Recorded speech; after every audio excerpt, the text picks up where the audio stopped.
Selamat malam, Mas Ganjar. Halo, selamat malam Mbak Yuli. Suara saya bisa kedengaran dengan jelas ya, Mas? Jelas, jelas. Oke, bagus. Ya, terima kasih Mas Ganjar sudah meluangkan waktunya untuk bisa mengisi webinar Radar Digital Development pada malam hari ini. Dan saya juga ucapkan selamat datang dan selamat malam kepada teman-teman semua yang sudah bergabung di webinar Radar Digital Development pada malam hari ini. Jadi sedikit perkenalan dulu nih ya, Radar Digital Development ini adalah perusahaan startup di bidang teknologi informasi yang fokus pada pengembangan digital ekosistem di Indonesia. Dan kantor kami berada di Bandar Lampung, di Gedung Graha Pena Radar Lampung, ya di lantai 2, dan saat ini kami memiliki produk, yaitu namanya Usahamu. Jadi Usahamu ini adalah aplikasi ya super app untuk digital marketing yang dapat digunakan untuk mengelola orderan online, mengelola produk, stok produk, dan juga mengelola pelanggan gitu ya. Jadi kami menyediakan customer service atau yang disebut juga deal maker. Ya, deal maker ini tugasnya nanti dapat memfollow up calon customer dan teman-teman yang memiliki usaha juga dapat melihat rating serta closing rate yang ada ya sudah ada di aplikasi Usahamu. Jadi sistem deal maker di Usahamu ini ada dua, internal dan eksternal. Kalau internal itu berarti deal maker yang sudah direkrut sendiri oleh pemilik usaha, sedangkan kalau eksternal itu yang direkrut melalui Usahamu. Dan kalau eksternal juga tidak perlu gaji bulanan ya, nggak perlu menyiapkan gaji bulanan, cukup teman-teman Immers bisa menyiapkan komisi, menentukan komisi per produk yang terjual gitu. Dan kami ini Usahamu terdiri dari platform yang saling terintegrasi. Jadi kalau melalui web, kalau teman-teman Immers buka Usahamu melalui web ya, melalui laptop, itu akan tergabung tampilannya di web dashboard ya. Sedangkan kalau melalui mobile atau melalui HP itu untuk si deal maker tampilannya gitu. Jadi keduanya sudah saling terintegrasi. Jika ada calon customer yang sudah isi form order, otomatis langsung masuk ke notifikasi si deal maker gitu dan bisa langsung dilakukan follow up ya. Ya, jadi itu sekilas perkenalan tentang Radar Digital Development dan juga produk kami ya Usahamu.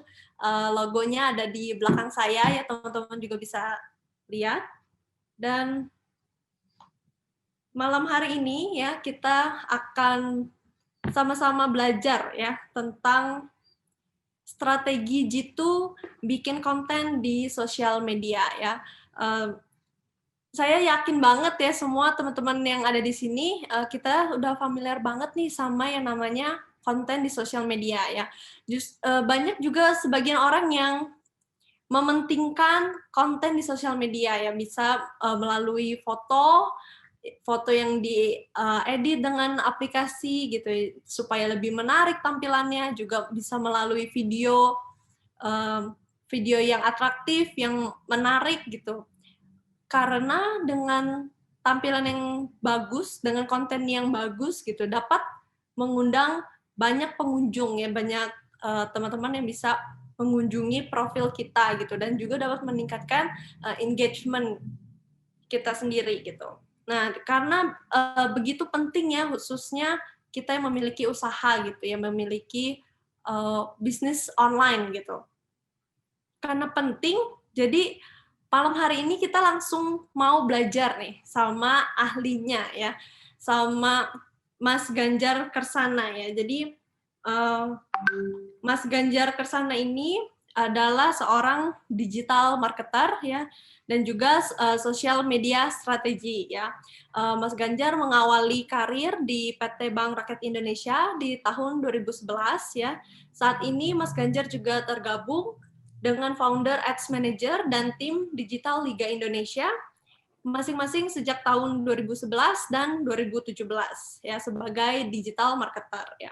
Di tahun 2019 hingga saat ini Mas Ganjar juga berperan sebagai co-founder Unimoni ya, perusahaan jasa yang bergerak di bidang desain interior. Benar ya Mas Ganjar? Betul, betul, betul. Ya, dan tahun ini juga di tahun 2020 Mas Ganjar adalah founder ya Suite Bio ya.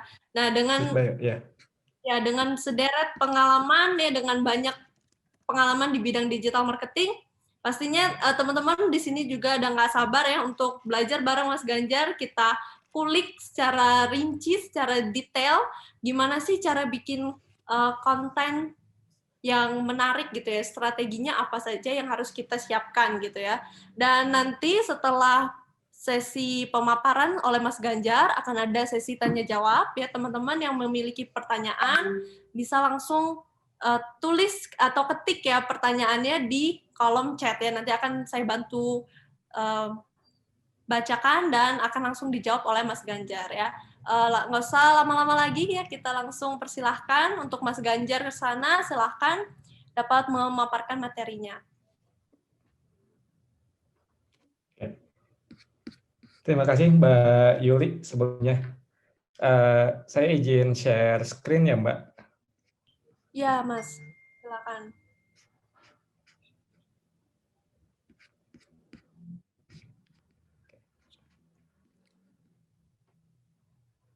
Screen saya udah tampil ya? Ya, sudah. Udah bisa. Suara saya diterima dengan baik kan ya? Ya, jelas Mas. Ya, pertama-tama Assalamualaikum warahmatullahi wabarakatuh. Selamat malam teman-teman semua.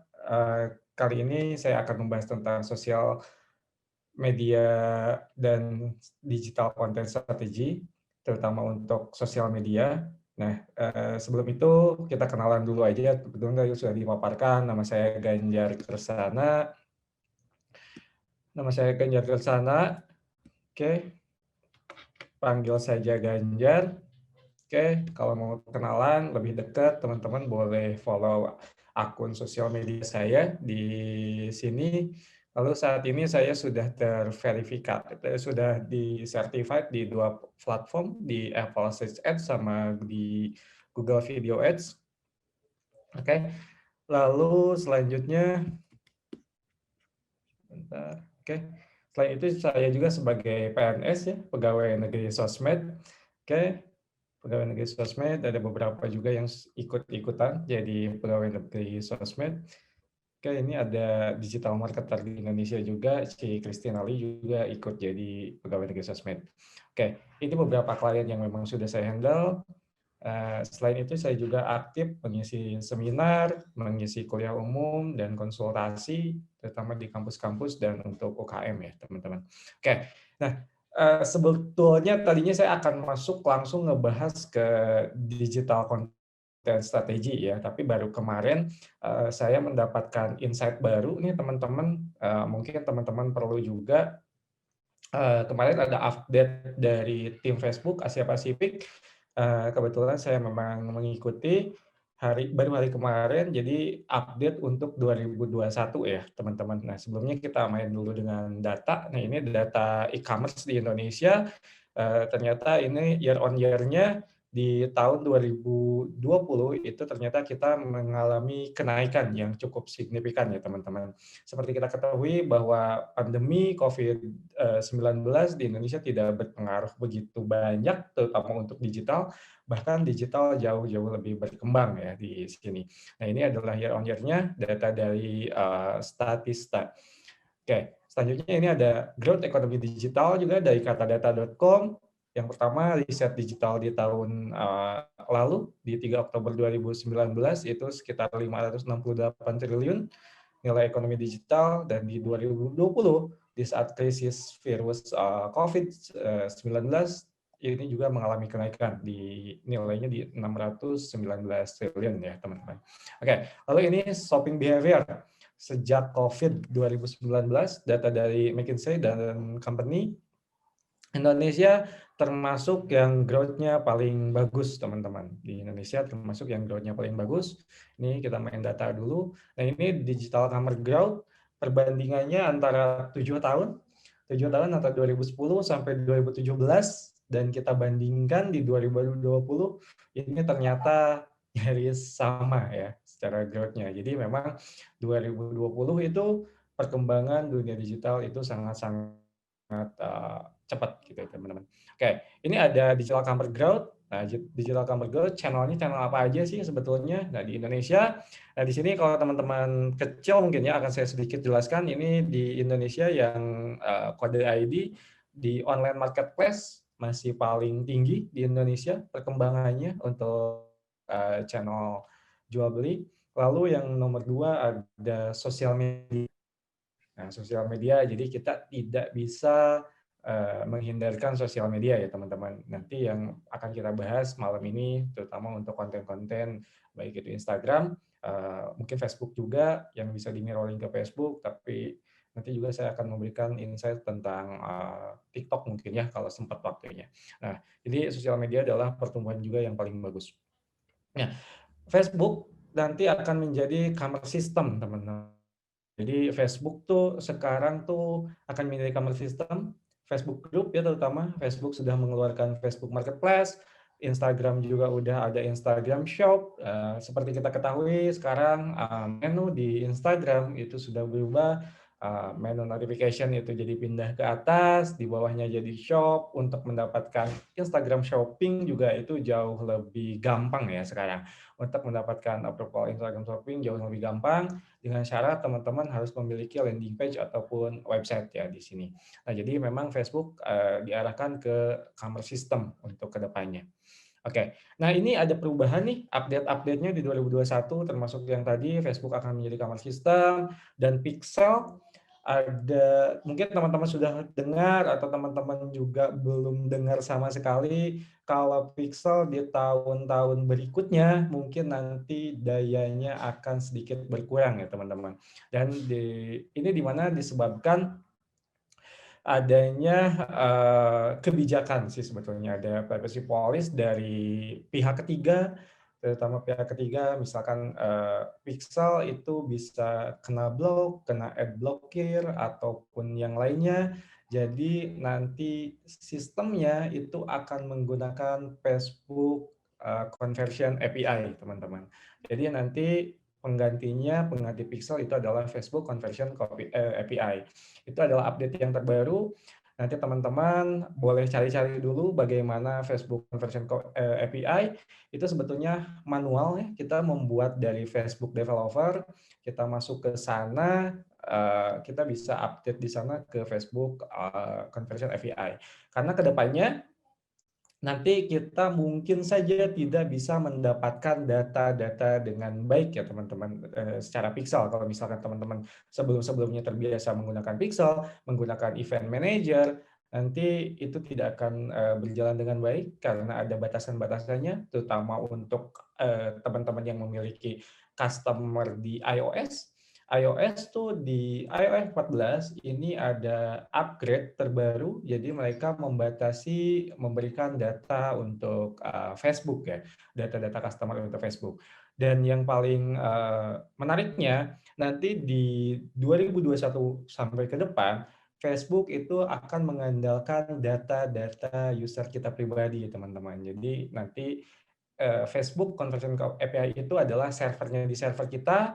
Jadi nanti kita ngirim ke servernya Facebook, baru kita mengiklan. Nah, mungkin nanti akan ada sedikit perubahan, terutama di custom audience, di lookalike audience, itu akan sangat-sangat berubah dengan drastis ya.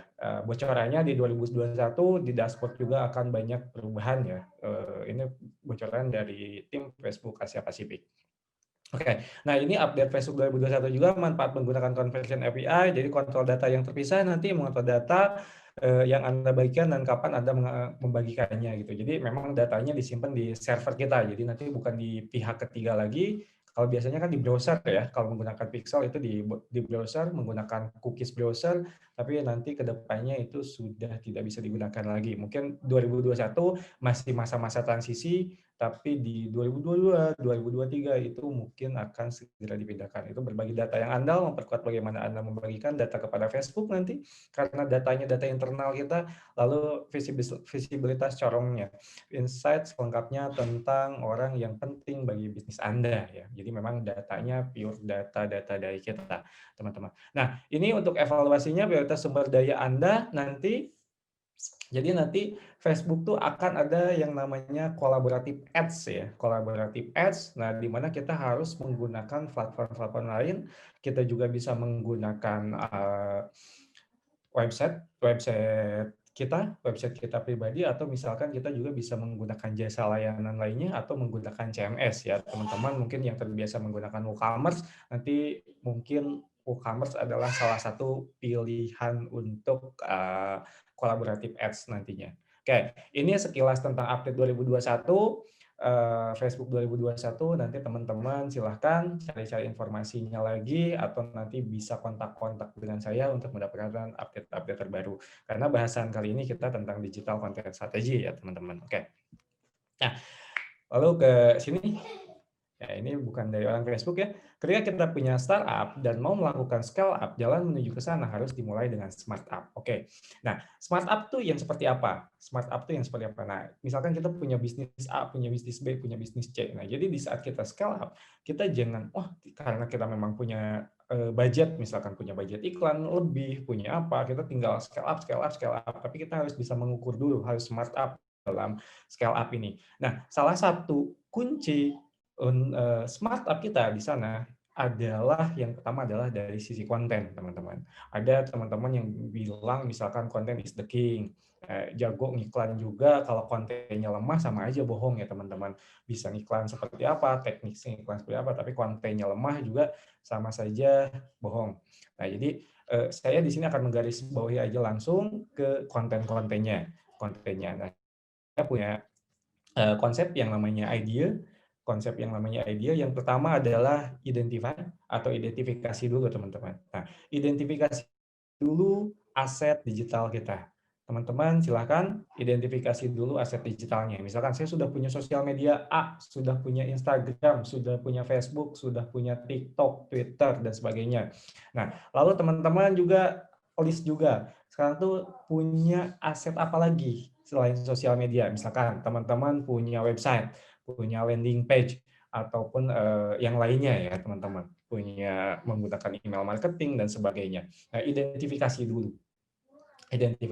Nah, setelah diidentifikasi, teman-teman nanti identifikasi juga dari sisi kontennya. Nah, apakah kontennya sudah sesuai atau belum? Nah, kontennya sudah sesuai atau belum? Nah, saya nanti akan membagikan di sini ada 3 jenis konten. Di sini ada 3 jenis konten yang akan saya bagikan. Lalu yang kedua adalah tahap development. Nah, tahap pembuatan. Nah, tahap pembuatan ini saya akan menggarisbawahi di sini hanya konten saja. Nah, konten terutama untuk Instagram. Nah, teman-teman harus perhatikan, teman-teman harus memiliki 3 jenis konten. Nah, 3 jenis konten. Jenis konten ini apa aja? 3 jenis konten ini apa aja? Yang pertama adalah konten yang berhubungan dengan brand atau dengan produknya. Misalkan saya mau jualan produk ini, nah, TWS ya. Misalkan saya jualan produk ini TWS. Nah, konten produk ini jelas harus ada. Nah, cuma ini biasanya saya memintanya untuk di breakdown lagi. Konten ini di breakdown lagi. Misalkan, ini tuh harus menyampaikan storytelling, teman-teman. Harus menyampaikan storytelling.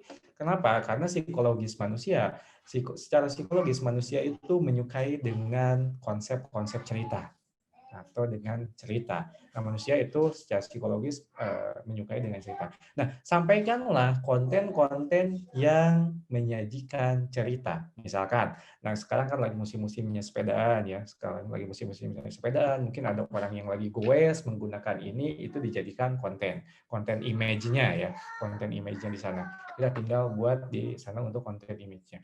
Nah, jadi kontennya disampaikan storytelling. Kalau misalkan kita jualan makanan minuman, misalkan ada orang yang sedang menikmati makanan dan minumannya di sana. Itu adalah konten-konten storytelling. Nah, apalagi kalau teman-teman sudah bisa membuat konten-konten video dan sebagainya dan sebagainya. Lalu gimana kalau jasanya saya adalah service gitu, ada bisnis saya adalah jasa atau service gitu ya bisnisnya. Nah, di sana tonjolkan secara brandingnya. Nah, tadi konten yang berhubungan dengan produk atau dengan brand gitu ya, dengan produk atau dengan brand. Nah, misalkan usahamu. Nah, usahamu tuh apa aja brandnya, sampaikan di sana. Kan tidak produk bentuk fisik gitu ya di sana, tapi sampaikanlah seperti apa usahamu di sana. Utamakan storytelling, ada yang misalkan ada orang yang sudah menggunakan usahamu dan sebagainya dan sebagainya. Itu adalah konten yang pertama. Lalu ada konten yang kedua. Nah, konten yang kedua adalah konten yang engagement. Nah, konten yang engagement, konten yang potensi viral atau konten yang shareable, konten yang dan konten yang bermanfaat buat orang. Jadi di mana orang itu nanti memang ingin saya tuh pengen nih nge-share konten ini karena ini bermanfaat untuk A, untuk B, untuk C gitu ya. Jadi kan sekarang banyak ya konten-konten yang secara tidak langsung di share oleh follower-followernya atau dari fans-fansnya atau dari friend-nya. Itu konten-konten yang bermanfaat atau konten-konten yang shareable di sana. Contohnya seperti apa? Contohnya seperti apa? Misalkan saya tuh jualan baju anak ya. Misalkan saya jualan baju anak. Nah, jualan baju anak, targetnya, segmennya adalah orang tuanya. Adalah orang tuanya gitu ya, jelas orang tuanya, ibunya, terkadang ibunya yang paling aware dengan anaknya biasanya ibunya. Nah, sajikanlah konten-konten yang bermanfaat untuk ibu-ibu di sana.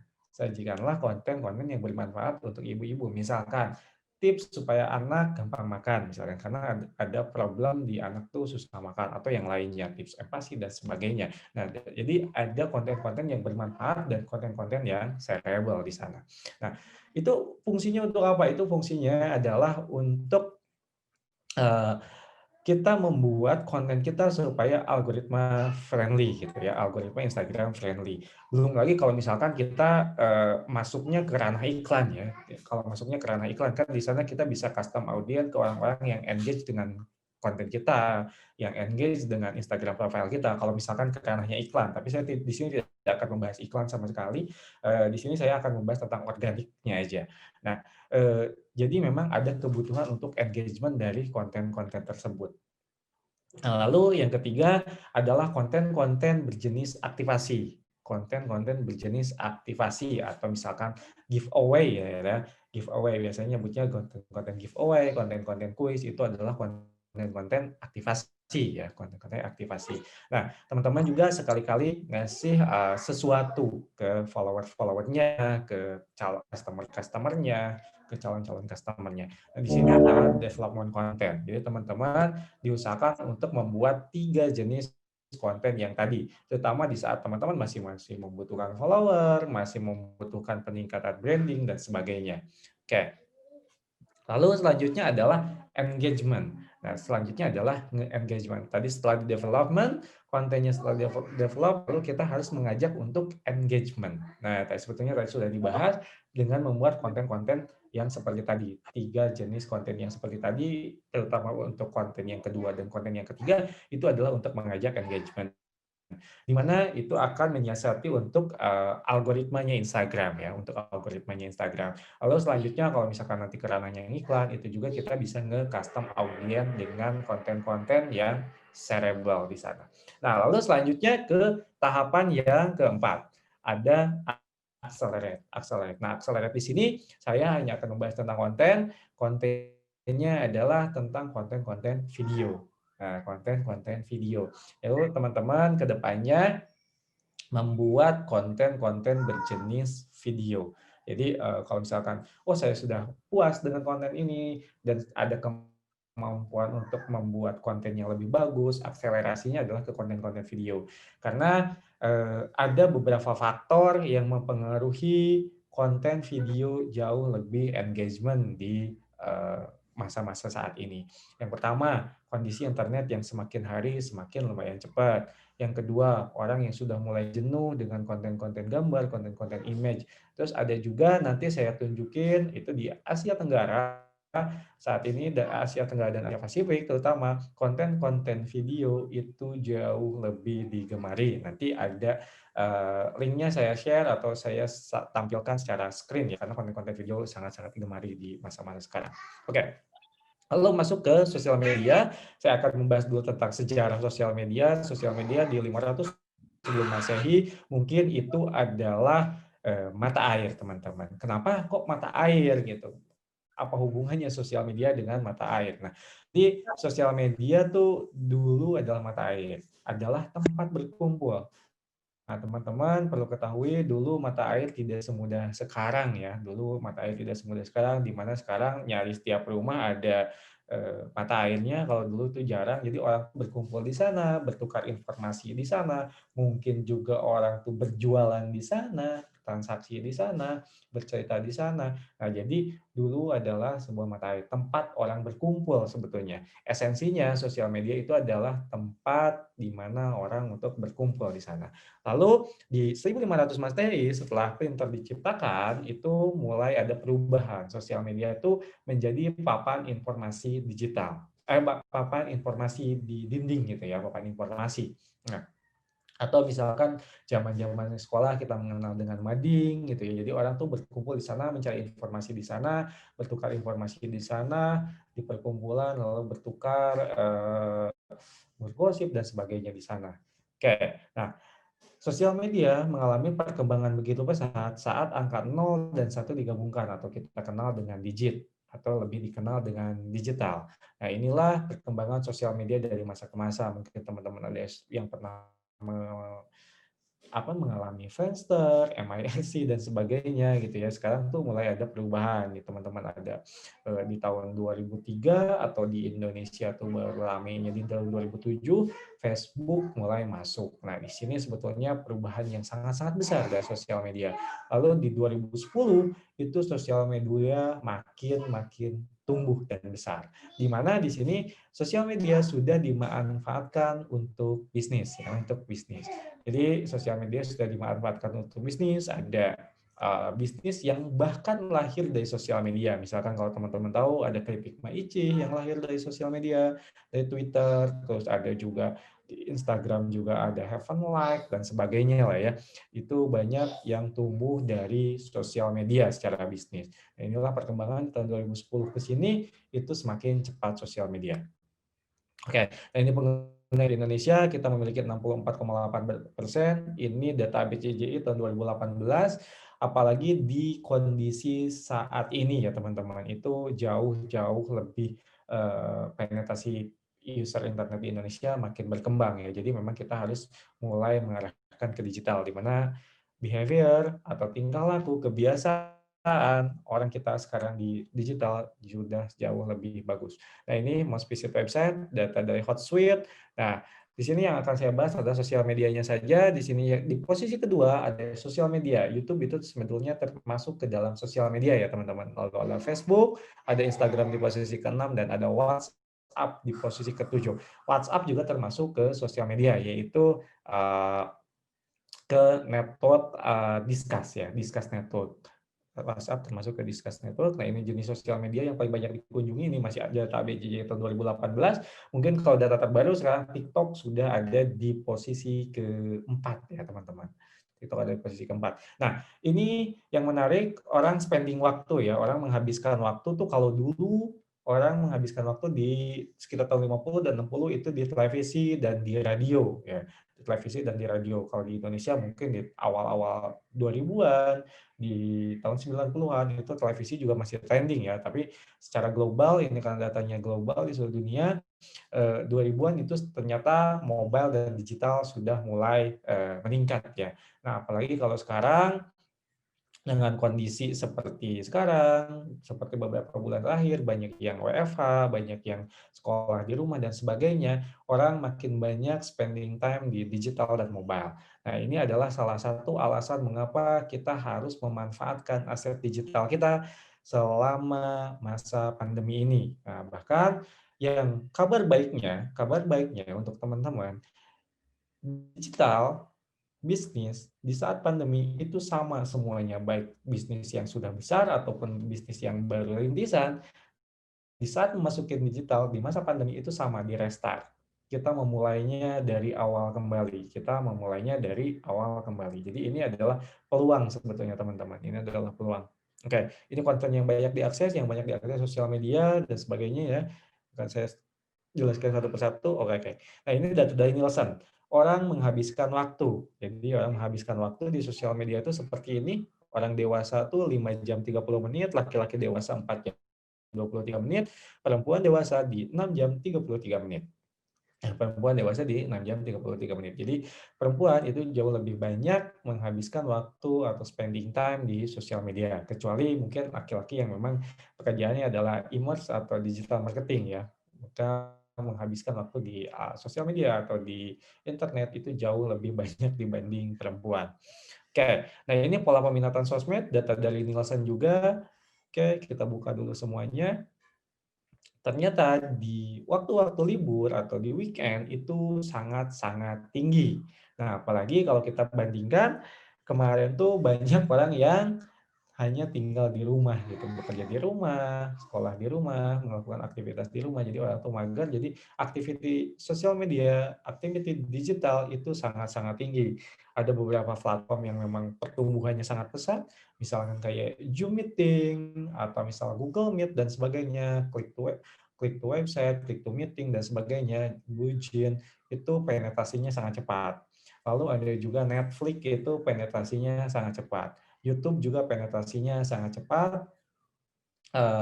Jadi itu adalah kondisi-kondisi platform digital yang pertumbuhannya sangat-sangat begitu cepat. Jadi pola peminatan sosmed itu sangat dipengaruhi dengan waktu-waktu bekerja. Oke. Nah, jenis sosial media ada 3, social network, discuss network, dan share network. Ini untuk insight aja teman-teman di sini. Oke, nah jadi WhatsApp, Skype, lain-lain, Line ya itu termasuk ke jenis sosial media juga. Lalu share network itu seperti YouTube, Flickr, TikTok itu ke share network. Nah, ini adalah perubahan pengguna sosial media. Perubahan pengguna sosial media. Dulu pada awal kemunculannya sosial media itu adalah social listening ya teman-teman. Social listening atau reputation management di sana. Misalkan kayak LinkedIn itu untuk reputation management atau social listening itu untuk ketemu teman lama, ketemu teman SD, ketemu teman TK, ketemu teman sekolah dan sebagainya. Lalu ada mulai perubahan, pergeseran. Terutama di Indonesia ramainya di 2014. Sosial media menjadi sosial advokasi atau influence. Jadi influence ya. Jadi orang rame-rame menjadi influencer. Kasih Indomaret jadi influencer, pramugari jadi influencer. Jadi rame-rame jadi influencer gitu ya. Jadi orang di sini rame-rame untuk mempengaruhi orang lagi melalui sosial media. Nah, lalu sosial media dari tahun 2011 itu mulai jadi sosial media as a marketing platform. Maka muncullah Facebook Ads, Instagram Ads, Twitter Ads, YJ Ads, dan sebagainya ya. Yang terbaru ada Apple Search Ads. Apple Search Ads itu untuk periklanan di aplikasi di iOS. Oke, nah kita masuk ke digital kontennya teman-teman. Ada yang tahu ini? Ada yang tahu ini? Kalau ada yang tahu dijawab silahkan. Di mic-nya di ini aja, di unmute. Ada yang tahu ini? Silahkan di unmute kalau ada yang tahu. Nggak ada. Ada yang tahu. Kira-kira kalau dia kompetitornya siapa ya? Kompetitornya siapa? Messi. Gimana? Silahkan kita interaktif aja ya teman-teman. Kompetitornya siapa? Lionel Messi. Lionel Messi. Ini.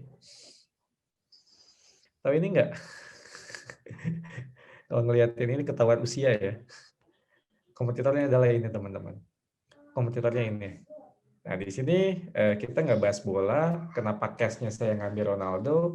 Ronaldo itu saat ini orang dengan jumlah follower terbanyak di dunia ya. Follower Instagram terbanyak di dunia. Nah, di sini saya akan versus kayak bola ya, versus. Nah, di sini adalah konten dan brand. Jadi orang di sebelah sini ini masih membutuhkan konten. Tapi orang di sebelah sini ini sudah jadi brand. Ronaldo tuh udah jadi brand, si perempuan ini masih membutuhkan konten. Nah, perlunya identifikasi teman-teman itu tadi untuk mengidentifikasi jenis bisnis teman-teman di sini. Aset digitalnya ya seperti apa. Apakah kita sudah ada di posisi brand atau kita masih di posisi konten? Oke, follower saya sudah banyak, tapi engagement rate-nya rendah misalkan. Dari satu postingan, follower saya misalkan 150.000, tapi satu postingan saya yang nge-like, reach-nya juga tidak nyampe di 1%. Nah, berarti itu sebetulnya kontennya masih perlu dibutuhkan konten-konten yang bagus, terutama 3 jenis konten yang tadi. Nah, patokannya di sini adalah engagement rate ya, teman-teman. Patokannya engagement rate, bukan followers. Bukan followers. Patokannya adalah engagement rate. Sosial media yang bagus itu dilihat dari engagement rate-nya. Nah, balik lagi ke sini. Jadi, orang di sebelah sini, di sisi kiri ini, orang perempuan ini dia masih membutuhkan konten untuk membangun brand-nya. Tapi Ronaldo, ini kontennya apapun, misalkan Ronaldo, dia posting foto kakinya sebelah. Secara brand dia udah jadi. Bahkan dia kan sebetulnya secara brand juga dia membuat bisnis-bisnis lain.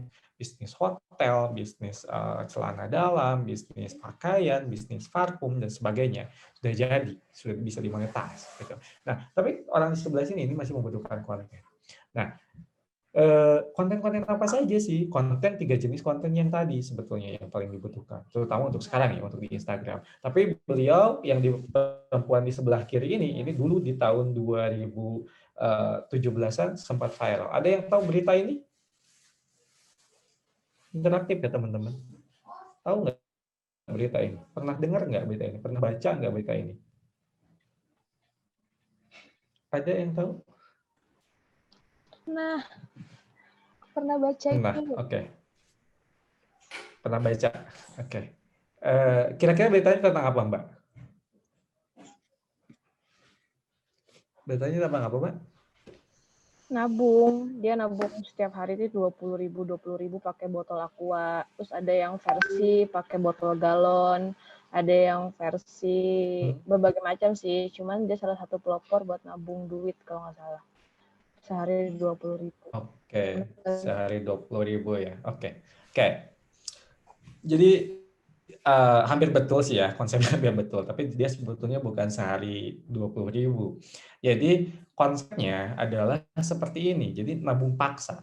Konsepnya adalah nabung paksa. Jadi misalkan saya mau beli ini nih, katakanlah ini harganya cuma 15.000 ya. Katakanlah ini harganya cuma 15.000. Misalkan saya menggunakan uang 100.000 satu lembar. Saya akan beli ini menggunakan uang 100.000 satu lembar. Nah, kembaliannya itu ada 20.000 dua lembar misalnya. Ada 20.000 dua lembar, ada 10.000, ada 5.000-an sisanya. Nah, 20.000-nya itu tidak boleh digunakan lagi. 20.000-nya itu tidak boleh digunakan, tapi itu harus dipaksa ditabungin. Jadi tiap ketemu duit 20.000 itu dipaksa harus ditabungin. Gitu. Jadi bukan tiap hari, kapanpun. Di saat ketemu duit 20.000 itu harus ditabungin. Nah, dia membuat konsep itu di Facebook. Viral lah dia, karena memang shareable, bermanfaat buat orang. Nah, itulah pentingnya konten-konten yang memang bermanfaat. Memang ini sebetulnya tidak relate dengan bisnisnya, tapi ini dulu ya, di 2017-an, ini masih oke-oke aja, so far nggak jadi masalah. Tapi kalau sekarang memang diusahakan yang memang relate dengan bisnisnya kita. Nah, jadi viral lah dia gitu di tahun 2017-an tuh viral dia sampai itunya di-share sampai ratusan ribu, kontennya di-share sampai ratusan ribu, sampai dia diundang di sini. Sampai dia diundang di media ya, di media mainstream. Nah, sekarang perlu kita ketahui juga, media mainstream itu mencari informasi dari media digital atau dari sosial media. Jadi sekarang sudah kebalik. Jadi media mainstream itu mencari sesuatu dari media sosial. Kalau ada yang booming, ada yang viral di sosial media atau di media digital, itu baru mereka ambil. Nah, jadi sekarang eranya sudah berubah ya teman-teman. Eranya sudah berubah. Jadi media konvensional itu, media mainstream itu agak terlambat sekarang. dibanding dengan sosial media. Jadi kita harus membuat sesuatu sebetulnya di sosial media. Nah, akhirnya dulu dia singkat cerita 2017 dipanggil ke sini sampai dia menceritakan dia tuh siapa, dia adalah beauty vlogger. Dia adalah beauty vlogger sampai secara follower juga grow. Dan dia make up unik ya, dan dia memiliki bisnis yang make up unik. Terakhir juga 2018 sebelum Hitam Putihnya nggak tayang ya, dia kalau nggak salah sempat diundang lagi, kalau nggak salah 2018 sempat diundang lagi ke Hitam Putih karena dia nge-make up presiden kita, Pak Joko Widodo. Nah, padahal konsep ini sebetulnya bukan dia yang bikin. Nah, jadi saya ini sudah melakukan hal ini di tahun 2012, teman-teman. Saya sudah melakukan tabung tadi di tahun 2012. Nah, saya tahu dari mana konsep ini, bukan saya juga penciptanya, ini adalah ini nih. Jadi penciptanya adalah ini, di zaman-zaman Twitter, hanya 20.000. Kalau teman-teman pernah lihat dulu di Twitter, inilah pelopor si konten yang tadi. Nah, ini adalah timnya Ipo Santosa, namanya Adam Nova, dia bikin konsep 20.000 tadi yang di-share ulang atau di ATM ya, di ATM oleh Vini Aprida. Nah, jadi intinya apa? Jadi teman-teman sebetulnya tidak perlu selalu original konten dari teman-teman ya. Kalau misalkan teman-teman, aduh, kontennya konten apa sih? Konten yang bermanfaat buat orang. Kalau mikirin sendiri di kontennya, itu teman-teman akan pusing. Teman-teman nggak jadi masalah, teman-teman silahkan brainstorming, lihat dari media luar, dari kompetitor, teman-teman tinggal di ATM, amati, tiru, modifikasi. Tinggal amati, tiru, modifikasi di sana. Nah, jadi artinya teman-teman banyak-banyak brainstorming dari konten-konten lain. Apalagi untuk konten iklan, teman-teman bisa juga ngintip dari Facebook Ads Library. Dari Facebook Ads Library. Teman-teman bisa nyontek kontennya, bisa nyontek copywriting-nya dari sana, bisa nyontek call to action-nya kemana, menggunakan Facebook Ads Library. Kalau misalkan teman-teman belum pernah melihat juga, nanti akan coba kalau misalkan waktunya cukup, saya akan tampilkan seperti apa Facebook Ads Library. Jadi kita bisa ngintip. Misalkan saya mau ngintip iklan Coca-Cola. Coca-Cola itu sekarang lagi iklannya iklan seperti apa? Jenis konten Coca-Cola itu seperti apa? Itu bisa diintip untuk konten-konten yang diiklanin. Oke, kita juga bisa ngintip kompetitor. Nah, jadi intinya dari sisi konten tidak perlu 100% original buatan kita. Gitu. Maksudnya bukan buatan kita, ide kita, tapi kita bisa brainstorming dan kita bisa ATM dengan konsep ATM, amati, tiru, modifikasi. Nah, ini adalah contoh konten kreatif dan konten aktivasi ya teman-teman. Nah, ini adalah contoh konten kreatif. Konten kreatif tuh dimasuknya di bagian yang kedua tadi. Jadi bagian kedua tuh ada konten yang shareable, konten yang viral, konten kreatif, atau konten yang bermanfaat buat orang. Nah, jadi di bagian dua itu intinya di bagian dua itu adalah konten-konten yang mengajak engagement, yang mengajak orang tuh bisa komen di bawah, yang mengajak orang tuh nge-love di bawah, diajak orang tuh bisa nge-share gitu ya. Jadi bisa nge-save juga, ada engagement. Kebutuhannya adalah engagement di sana. Jadi ini adalah salah satu contoh konten-konten di jenis kedua ya. Konten yang pertama tadi adalah konten yang berhubungan dengan produk atau dengan brandnya. Yang kedua adalah konten-konten yang mengajak engagement, konten yang viral, konten yang shareable, konten yang bermanfaat buat orang, dan konten yang kreatif. Lalu yang ketiga adalah konten aktivasi. Nanti ada contohnya. Nah, kira-kira ada yang bisa ngejawab nggak ini? Tebak gambar di sini. Ini ada motor Supra, pra-nya dihapus, ada meja, ja-nya dihapus, ada gendang, gen-nya dihapus. Ada yang bisa jawab? Yang bisa jawab nggak? Nggak ada. Nah, jadi teman-teman nanti dipacu supaya orang tuh dipaksa untuk komen. Bahkan kalau misalkan kita ngelihat immerse ya kayak sekarang, misalkan immerse nih, misalkan Kang Dewa Eka Prayoga tuh kayak kemarin baru bagi-bagi duit, misalkan saya dapetin duit 1,5 juta, mau ngasih 1,5 juta. Yang penting sebetulnya dia tuh membutuhkan engagement. Karena di saat ada engagement, ada konten giveaway seperti itu, konten aktivasi seperti itu engagement-nya akan jauh lebih tinggi. Nah, kebutuhannya engagement tuh kemana sih nantinya? Kebutuhan engagement tuh kemana? Nanti adalah untuk algoritma friendly-nya ya. Oke, ini adalah contoh konten-konten aktivasi atau kuis. Kalau kuis sih bebas ya teman-teman bisa membuat konten seperti apa. Ini adalah salah satu contohnya konten aktivasi. Oke, nah ini konsumsi konten. Tadi saya sudah menyatakan kalau konten-konten video ini akan sangat-sangat berkembang ya di tahun 2000 di tahun-tahun yang akan datang. Nah ini konten-konten ada video pendek, ada video panjang. Misalkan video panjang bisa kita simpan di IGTV atau di Facebook, nah atau mungkin di YouTube. Ada juga konten-konten video yang pendek. Nah, kalau video pendek itu biasanya dikonsumsi di jam-jam istirahat, jam makan siang, jam sarapan, jam perjalanan. Nah, konten-konten yang berdurasi panjang ini di mana jam di saat orang akan beristirahat atau konten malam ya biasanya itu orang mengkonsumsi dulu video-video yang durasinya lumayan panjang. Nah, ini adalah contoh Instagram konten juga.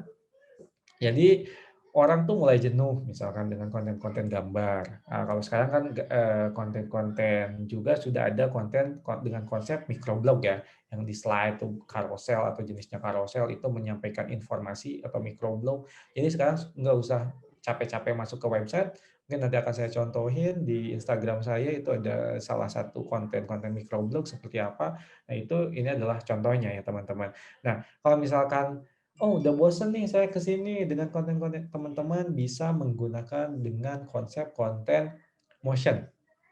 Konten motion video ya, konten video motion seperti apa? Nah, seperti ini. Ini biasanya digunakan sekarang termasuk media-media seperti Kumparan, Opini.id gitu ya. Ada Pikiran Rakyat juga sudah mulai masuk ke sini. Ini dulu saya development untuk tim Indonesia saat Asian Games di Indonesia.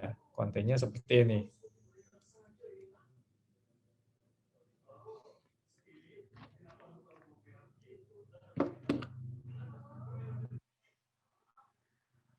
Nah, ini adalah contoh konten motion ya. Ini adalah contoh konten motion, teman-teman. Ini adalah contoh konten motion. Kenapa konsisten konten motion? Ini gabungan antara gambar dan video sebetulnya. Dan ini simpelnya kalau misalkan teman-teman pengen lebih simpel, ini bisa dibikin di Canva. Canva sudah bisa membuat konten berjenis seperti ini, teman-teman. Di Canva itu sudah bisa membuat jenis konten seperti ini. Nah, jadi nanti kita sampaikan konten-konten yang variatif gitu ya. Ini adalah salah satu opsinya. Nah, di sini juga kalau misalkan kita hubungannya ke ads di sini, nanti juga kita bisa mendapatkan atau bisa kita meng-custom audiens orang yang sudah nonton video kita selama berapa persen gitu ya. Kalau misalkan kita memiliki konten-konten video, ini juga kita bisa membuat custom audiens. Nanti bisa membuat custom audiens ke orang-orang yang sudah nonton video kita dengan durasi berapa persen. Nah, ini adalah salah satu fungsinya. Jadi, accelerate-nya ya, nanti ke depannya seperti ini. Kalau misalkan teman-teman belum bisa membuat konten-konten video yang proper, teman-teman bisa menggunakan konten-konten motion seperti ini. Nah, ini ada salah satu contoh juga. Jadi durasi panjang juga nggak jadi masalah, terutama untuk awareness. Misalkan teman-teman punya produk baru, teman-teman punya menu baru, punya varian baru, teman-teman juga sampaikan video-video berdurasi yang lumayan agak panjang. Nah, diusahakan dengan konsep-konsep cerita, teman-teman. Diusahakan dengan konten-konten yang berkonsep cerita atau storytelling atau menyampaikan storytelling di sana. Nah, contohnya yang seperti apa? Nah, sekarang kan sudah banyak banget ya, ada web series, ada mini movie, dan sebagainya. Nah, ini adalah salah satu konten bercontoh mini movie di sini. Ada contoh konten mini movie. Nah, di sini juga ada fakta postingan Instagram berbentuk video menghasilkan engagement 2 kali lebih tinggi dibandingkan dengan tipe postingan gambar. Oke, ini adalah contoh ini ya, contoh mini movie, teman-teman. Ini adalah contoh mini movie.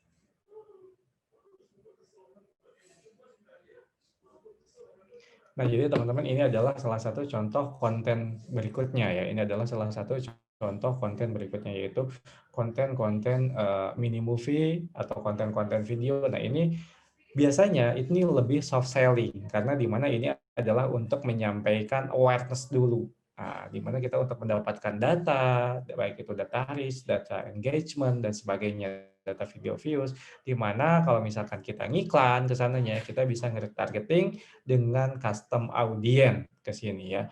Kita bisa nge-retargeting dengan menggunakan custom audience, lalu kita bisa lookalike audience lagi atau LLA dari konten-konten dari customer-customer yang memang source-nya udah. Nah, ini adalah salah satu inti iklannya di sini sebetulnya. Ini ada inti iklannya, tapi menyampaikan cerita jadi orang mau menonton berlama-lama ya di sini. Nah, tadi juga bisa nge-LLA juga dari data yang sudah kita dapatkan. Jadi kita ngiklan juga sebetulnya ada iklan-iklan yang seperti ini ya teman-teman, terutama untuk engagement. Nah, ini adalah iklan saya akan membandingkan antara dua jenis iklan nih teman-teman. Di sini ada iklan konten untuk TVC dan ada iklan untuk sosial media. Nah, jadi apakah layak konten-konten iklan di TVC ini digunakan untuk di sosial media? Gitu ya. Ini saya sosial medianya kerucutkan dulu, terutama untuk Instagram dan Facebook, tidak untuk YouTube ya. Kalau YouTube, konten-konten televisi mungkin masih bisa digunakan. Konten-konten iklan televisi di YouTube itu masih bisa digunakan. Kebetulan saya memang sudah mendapat certified untuk video Google Ads, di mana ada iklan yang sejenis dengan iklan televisi, di mana iklan itu adalah inskippable. Video inskippable itu jenis yang sama dengan iklan televisi. Kalau misalkan kita mau ngiklan di acara A, misalkan kalau misalkan ada dulu hitam putih lah ya, ada hitam putih di Trans 7. Kalau misalkan kita sebagai UKM, sebagai bisnis kecil ya, medium bisnis, kita mau iklan di hitam putih di Trans 7 itu biayanya sangat-sangat tinggi gitu ya teman-teman. Tapi kalau sekarang kita bisa ngiklan di acara yang sama dengan hitam putih. Misalkan saya pengen iklan di acaranya podcastnya Deddy Corbuzier gitu. Itu bisa teman-teman. Kita bisa ngiklan di podcastnya Deddy Corbuzier dengan iklan yang berjenis seperti di televisi. Dengan biaya berapa? Dengan biaya minimal Rp50.000 itu sudah bisa iklan seperti itu. Karena memang kalau di situ not skippable itu menggunakan cost per view di sana, menggunakan cost per view ya teman-teman. Nah, jadi ini dikerucutkan dulu, digarisbawahi untuk konten Instagram atau Facebook. Ada jenis-jenis konten yang nggak layak. Ya, misalkan, udahlah saya sudah bisa membuat, kalau misalkan teman-teman nanti punya klien brand besar, misalkan yang biasanya dia masuk di televisi juga, udah kontennya pakai ini aja lah, pakai ini aja. Misalkan teman-teman nanti ada durasi-durasi yang seperti ini, terutama untuk hard selling ya. Kalau misalkan awareness nggak jadi masalah dan menyampaikan cerita ya, ada inti ceritanya, video berdurasi panjang itu nggak jadi masalah. Dan kalau misalkan hard selling, ini teman-teman harus melihat juga. Nah, ada survei bahwa manusia itu membutuhkan waktu sekitar 3 detik untuk nge-skip iklan. Manusia itu membutuhkan waktu 3 detik untuk skip iklan. Nah, lalu ada juga yang menyatakan kalau manusia itu membutuhkan waktu 4 detik untuk skip iklan. Nah, tapi saya lebih condong ke orang yang 3 detik untuk skip iklan. Nah, teman-teman, nanti tugas di sini tugasnya nonton video ini ya, nonton video ini, dan teman-teman diharuskan untuk mendapatkan pesan utama dari iklan ini. Ya, teman-teman, saya harapkan mendapatkan pesan utama dari iklan ini. Oke, sudah siap teman-teman? Nonton. Nanti di saat saya play, teman-teman di sini kalau bisa sambil ngitung. Nah, ngitung detiknya ya, 1, 2, 3, 4, 5, 6. Kalau pakai stopwatch itu lebih bagus, kalaupun enggak juga nggak jadi masalah. Nah, nanti teman-teman di detik keberapa teman-teman bisa mendapatkan pesan utama dari iklan ini. Oke, saya play ya.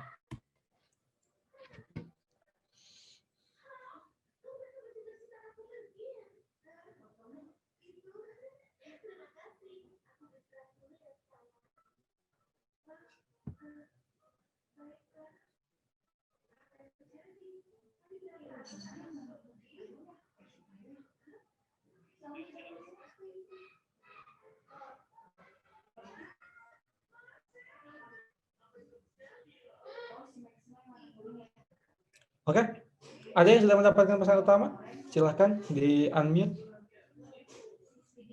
Silakan unmute teman-teman. Ada yang sudah mendapatkan message utamanya dari...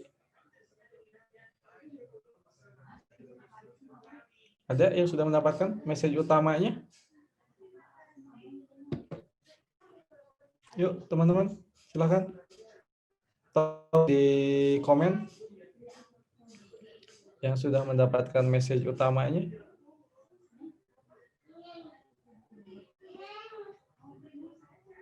Coba saya lihat chat ya.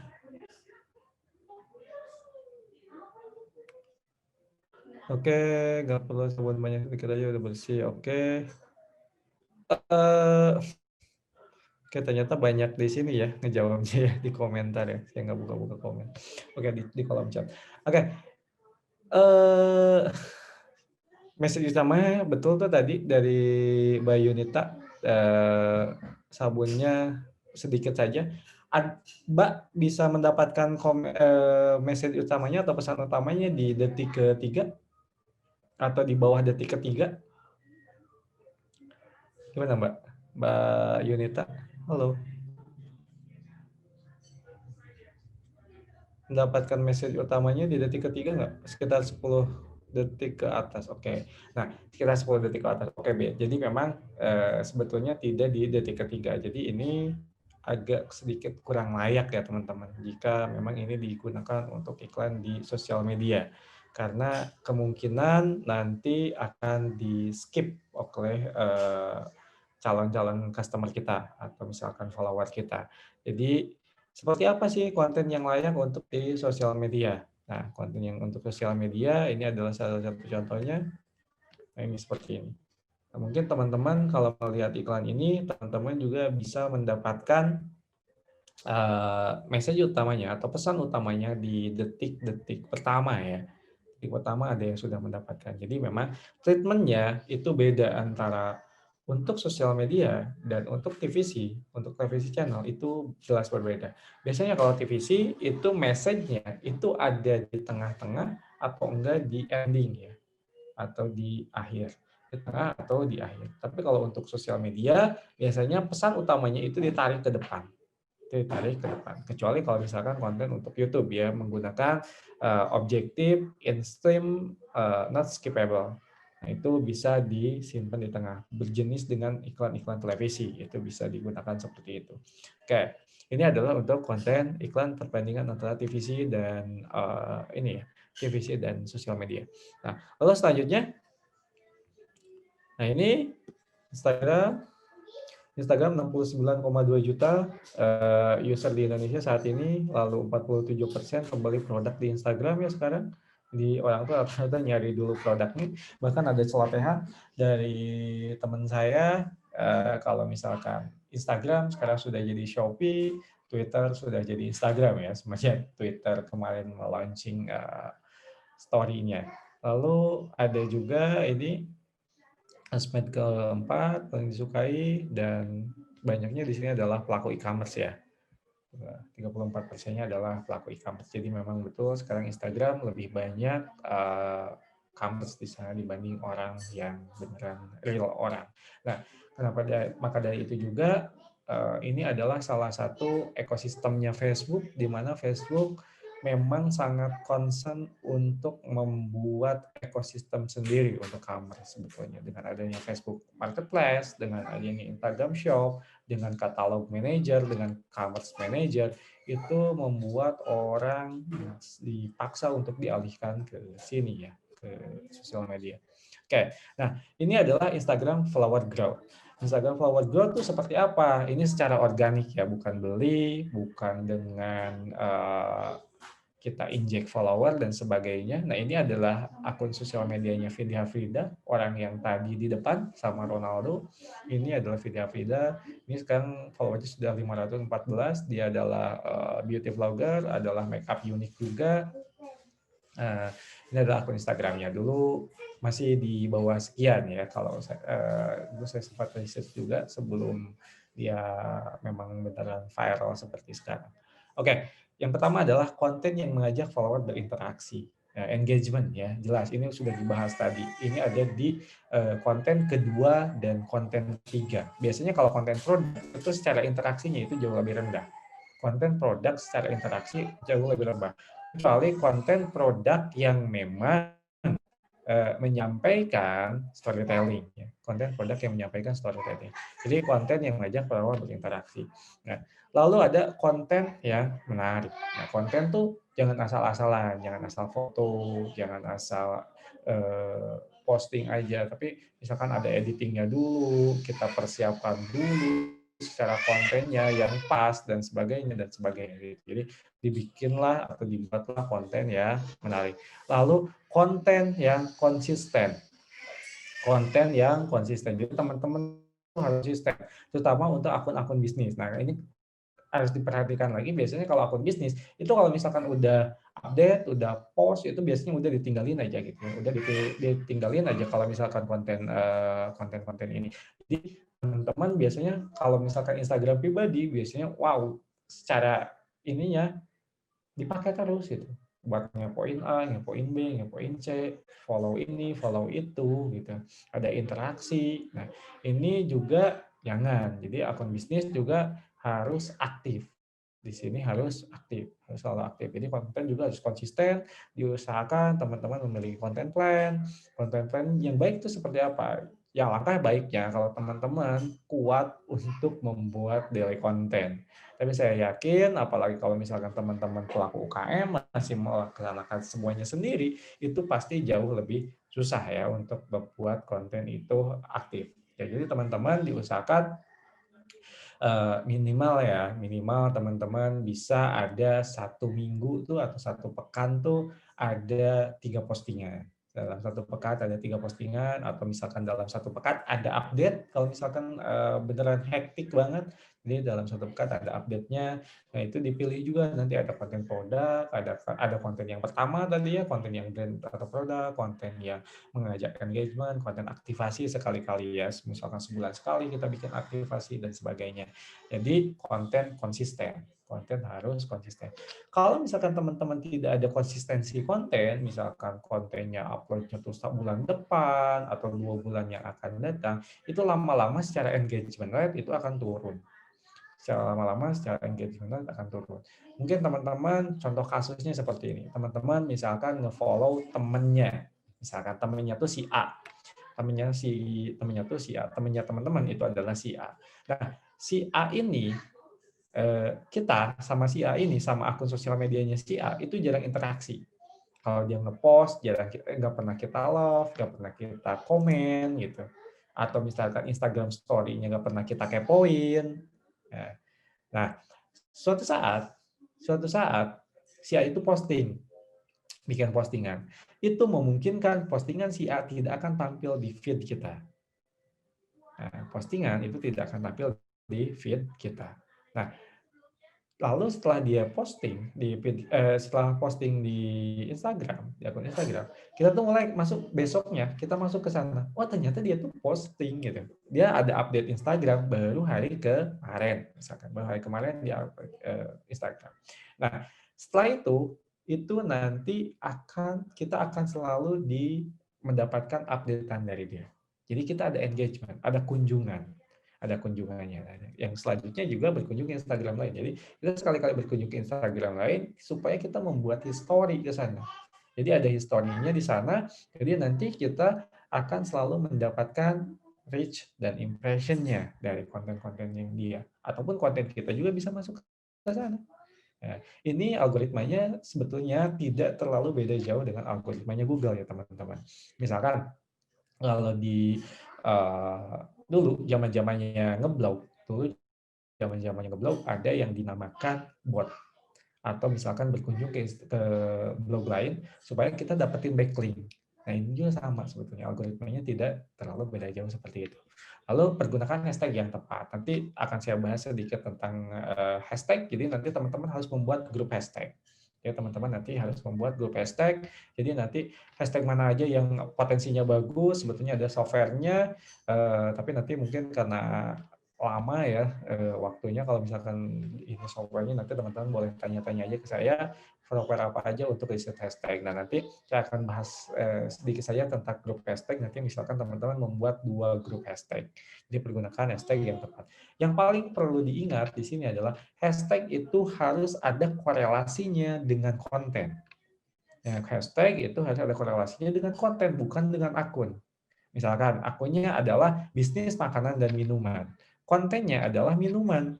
Nah, hashtag itu harus ada hubungannya dengan minuman, bukan dengan makanan dan minuman, tapi dengan minuman. Jadi, hashtag itu korelasinya dengan konten, bukan dengan akun. Oke, interaksi dengan akun lain.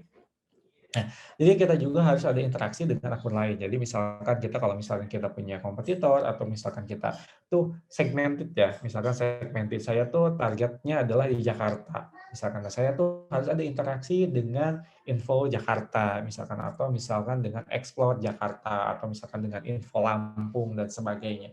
Nah, jadi harus ada interaksi dengan mereka. Kebutuhannya adalah apa? Kebutuhannya, jadi kalau misalkan kita ada engagement di sana, memungkinkan konten-konten kita akan masuk ke explore-nya si follower-follower akun yang ada interaksi dengan kita. Itu adalah kebutuhannya. Jadi algoritma Instagram adalah seperti itu. Kenapa ada di explore? Explore itu adalah behavior-nya kita. Explore itu adalah behavior-nya kita. Jadi kalau misalkan saya pengen tahu dong karakteristik saya tuh di sosial media itu seperti apa, lihat aja explore-nya. Explore di Instagram itu adalah behavior kita, kebiasaan kita. Jadi memungkinkan konten kita akan masuk ke orang-orang yang karakteristiknya sama gitu, di follower-followernya, misalkan info Jakarta seperti itu. Jadi memungkinkan untuk masuk ke sana. Jadi itu memungkinkan untuk menjadikan follower organik di sana ya. Memungkinkan untuk menjadikan follower organik di sana. Oke, nah ini 95% pembeli akan membaca review online terlebih dahulu sebelum melakukan pembelian. Nah, ini juga unik nih faktanya, fakta unik banget karena di Indonesia tuh tingkat literasinya itu rendah, gitu, tapi beda untuk membaca review. Nah, biasanya untuk membeli sesuatu orang tuh biasanya membaca dulu reviewnya. Nah, teman-teman juga nanti bisa tampilkan review-reviewnya. Jadi ini juga harus ada engagement tuh tadi, pentingnya dalam bisnis tuh ada engagement. Jadi kita terkadang terlalu fokus untuk mencari customer baru, tapi kita mengabaikan existing customer. Nah, justru di Facebook yang akan datang setelah menggunakan Facebook Conversion API, nah nanti yang paling menentukan itu adalah existing database, existing customer. Jadi teman-teman nanti harus sangat-sangat menjaga customer-nya sebetulnya. Jadi peluang-peluang untuk repeat order, bahkan kalau sekarang kan sudah sistemnya subscription ya teman-teman. Ada satu bisnis kemarin, bisnisnya adalah bisnis minuman, jamu minuman kesehatan seperti itu, yang tadinya dia daily, dijualnya daily, tapi dia sudah membuat penjualan package. Jadi untuk 1 minggu, untuk 2 minggu gitu. Jadi sudah ada subscription. Nah, sekarang itu adalah customer terpenting sebetulnya. Apalagi kalau misalkan nanti pixel memang sudah tidak bisa digunakan lagi. Nah, sebetulnya Pixel sih masih bisa digunakan, tapi bukan dengan cookies browser nanti. Jadi dengan Facebook Conversion API. Jadi nanti ada integrasi dengan Facebook Conversion API. Nah, saran saya teman-teman juga nanti mulai pelajari Facebook Conversion API karena 2021 ini adalah transisinya Pixel. Mungkin secara apalagi untuk kalau misalkan teman-teman punya user-user iOS dan lain-lain, punya calon customer dari iOS, itu akan sangat terganggu mungkin nanti secara iklan, apalagi dengan banyak orang yang menggunakan ad blocker dan sebagainya. Nah, jadi nanti existing-nya harus dijaga ya, existing user, existing customer, existing database itu harus dijaga, mulai arahkan ke bisnis subscription. Karena di Indonesia subscription sekarang sudah terbiasa, teman-teman. Orang udah subscribe Netflix, subscribe YouTube dan sebagainya gitu. Jadi sudah sangat-sangat terbiasa. Jadi ini adalah model bisnis untuk masa yang akan datang. Adalah jenis bisnis subscription. Oke. Nah, nanti tadi review ya, balik lagi ke review konten. Jadi tadi review disimpan. Nah, misalkan kalau bisa diusahakan jangan disimpan di feed, diusahakan disimpan di story aja. Di story itu bisa pakai template. Kalau pengen lebih bagus menggunakan template. Kalau misalkan sudah hilang, nanti tinggal disimpan di highlight aja di depan. Jadi di saat orang baru menemukan akun kita, ya, ini di samping marketplace ya, tapi lebih ke akunnya, dia orang bisa melihat review-reviewnya di highlight nanti. Oke, selanjutnya ke hashtag. Nah, ini konten dengan hashtag memiliki jumlah likes 70% lebih tinggi ya. Ini 70% lebih tinggi ternyata yang menggunakan hashtag. Lalu ini ada data dari Social Fresh 2014, konten dengan 7 hashtag memiliki interaksi paling tinggi. Oke. Ini dari TrackMaven 2016, konten dengan 9 hashtag memiliki interaksi paling tinggi. Dari TrackMaven 2016. Ini dari AgroPulse 2017, konten dengan 8 hashtag memiliki interaksi paling tinggi. Nah, beda-beda ya teman-teman. Nah, dari Simple Measure 2018, ternyata di sini dengan 11 hashtag itu lebih tinggi. Itu jauh lebih tinggi. Nah, jadi kesimpulannya seperti apa? Kok beda-beda datanya? Jadi sebetulnya tidak ada data pasti. Dari data-data tadi, sebetulnya hashtag tidak bisa menjadi acuan. Jumlah hashtag itu harus berapa. Jadi yang terpenting teman-teman harus perhatikan ini, kualitas konten. Nah, tadi konten sudah dibahas ya, kualitas konten harus seperti apa, bikin 3 jenis konten juga harus menarik, bikin konten video, bikin konten motion, bikin konten microblog, dan sebagainya. Kualitas konten nomor 1. Jadi, content is the king. Content is the king. Ini ya di sini. Nah, lalu yang kedua adalah waktu post konten. Waktu post konten. Nah, rata-rata waktu post konten yang paling bagus itu adalah 3 jam sebelum jam prime time-nya akun kita. Nah, di mana kita bisa mendapatkan prime time-nya akun kita? Nanti kita akan coba buka insight di Instagram ya. Jadi di mana waktu prime time akun kita gitu ya. Nanti kita bisa lihat. Nah, jadi di 3 jam sebelum jam prime time-nya kita. Lalu relevansi konten dengan hashtag. Nah, ini tadi sudah saya sedikit mention. Jadi ada relevansi konten dengan hashtag. Jadi bukan hashtag dengan account. Bukan hashtag dengan account, tapi konten dengan hashtag. Jadi hashtag itu harus disesuaikan dengan konten. Ini yang paling terpenting. Jadi bukan jumlahnya ya teman-teman. Bukan jumlahnya. Karena dari berbagai study case yang tadi, itu berbeda-beda. Jadi kesimpulannya adalah 3 ini. Kualitas konten, waktu post konten, relevansi konten dengan hashtag. Ini adalah untuk hashtag. Nah, lalu Instagram Insight. Ini akan saya sedikit bahas tentang Instagram Insight.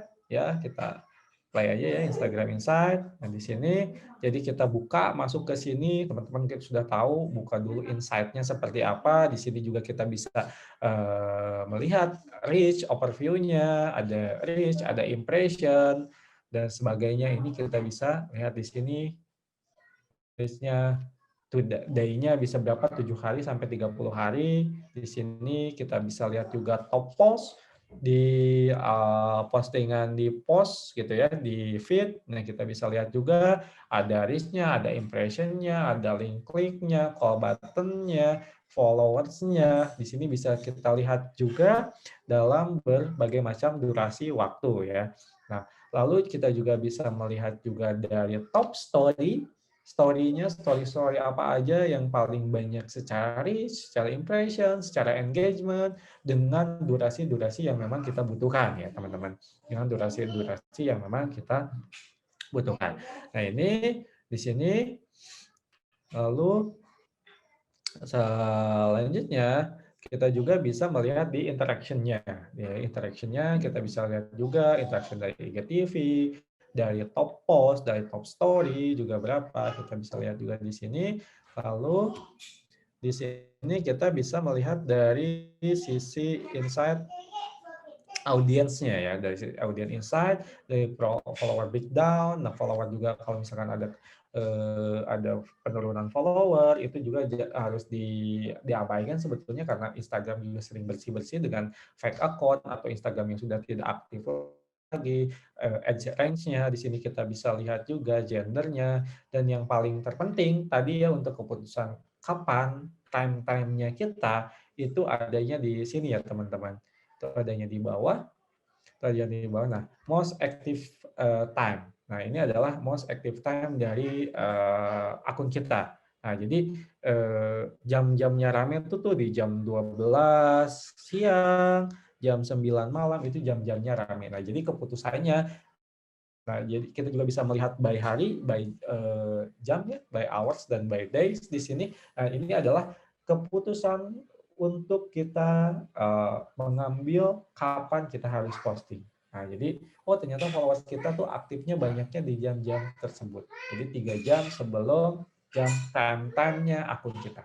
Pasti tiap akun beda-beda sebetulnya. Pasti tiap akun beda-beda, tapi biasanya estimasinya nggak terlalu beda jauh ya, antara misalkan jam-jam akan istirahat, jam 12 siang sampai jam 1 atau jam 2 misalkan, atau misalkan jam 7 sampai jam 9 atau jam 10 malam. Biasanya nyaris nggak beda jauh jam active time-nya tuh di jam-jam tersebut ya. Oke. Lalu selanjutnya the next story. Nah, ini anatomy story. Dulu tuh saya sempat riset banget story. Ini story adalah salah satu iklan atau placement yang paling tepat, yang paling bagus untuk menggantikan Facebook traffic dulu ya, Facebook traffic. Tapi sekarang entah kenapa juga, saya juga nggak begitu ngerti kenapa sekarang Instagram Story itu udah lemah banget gitu ya untuk menyampaikan traffic, itu udah lemah banget. Instagram Story nggak begitu bagus-bagus juga. Kalau sekarang cara riset saya, teman-teman juga bisa melihat karena Facebook sekarang kalau misalkan pakai placement menggunakan ads bisa melihat mesin learning-nya karena Facebook sudah menggunakan mesin learning. Jadi nanti kita bisa mengambil keputusan dari sana ya teman-teman. Oke, di sini kita belajar dulu dengan anatomy story.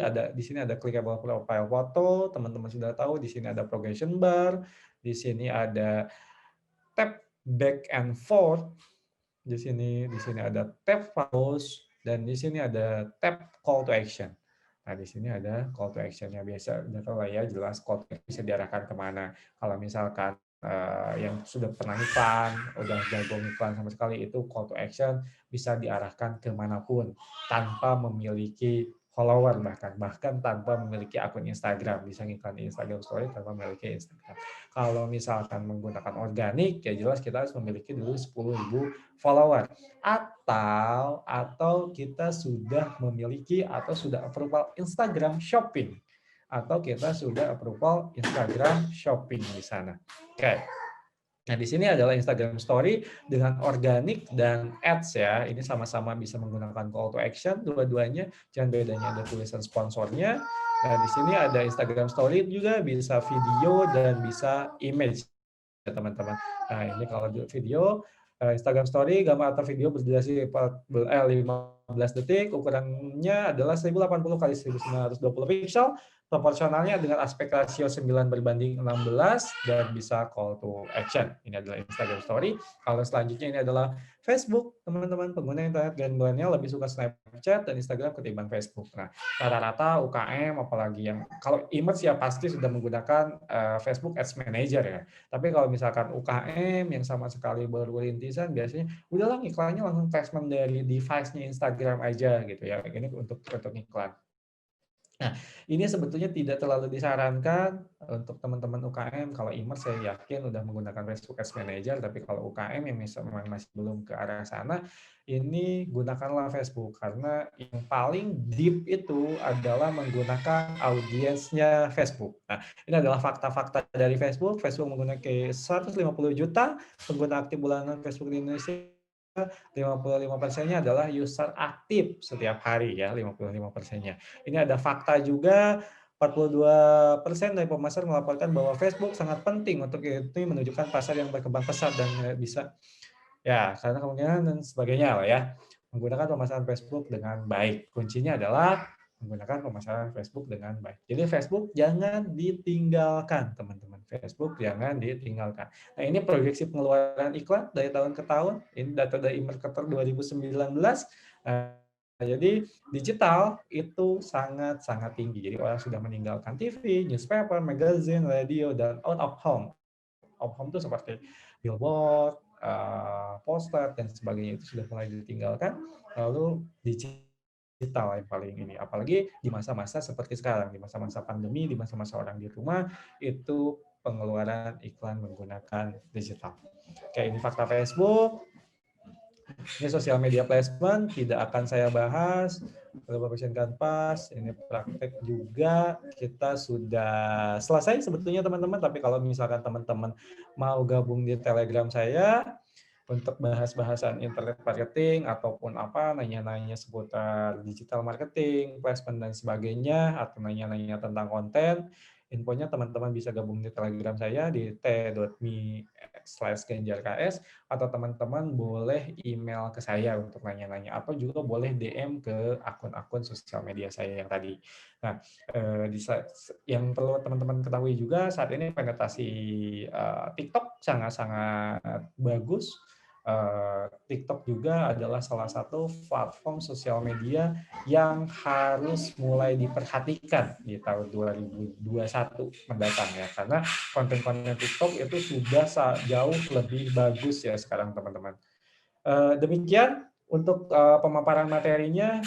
Selanjutnya kita akan lanjutkan dengan Q&A. Saya kembalikan dulu ke Mbak Yuli ya, Mbak, untuk Q&A. Ya, terima kasih untuk Mas Ganjar. Materinya, pemaparannya yang sangat jelas, sangat detail. Saya mengundang untuk teman-teman yang memiliki pertanyaan, boleh langsung diketik di kolom chat, dan akan saya bantu bacakan ya. Dan di sini juga udah ada beberapa pertanyaan. Mbak Yuli, saya minta waktu 1 menit, boleh? 1 ya, menit silakan. dulu ya, saya izin dulu. Ya. Kita tunggu pertanyaan ya, 1 menit.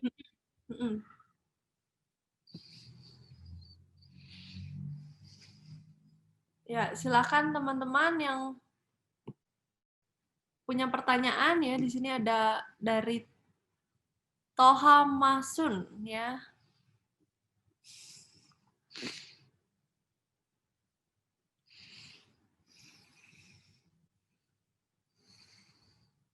Oke. Ya, silakan. Yuk. Oke, ini pertanyaan dari Toha Masun. Asal dari Nganjuk, Jawa Timur. Kak, kalau kita repost status pengguna lain untuk dijadikan konten Instagram milik kita, apakah itu diperkenankan dan efektif untuk meningkatkan engagement? Dan yang pertanyaan yang kedua, bagaimana cara kita bisa mencari atau meriset hashtag yang tepat dan bisa mendatangkan banyak pengunjung? Ya, silakan Mas Ganjar. Oke. Mas Toha ya, Mas Toha dari Nganjuk Jatim. Oke, jauh juga ya Mas. Yang pertama adalah repost status pengguna lain ya. Bentar. Jadi kalau repost status dari pengguna lain, sebetulnya kalau di Instagram statusnya maksudnya status yang seperti apa?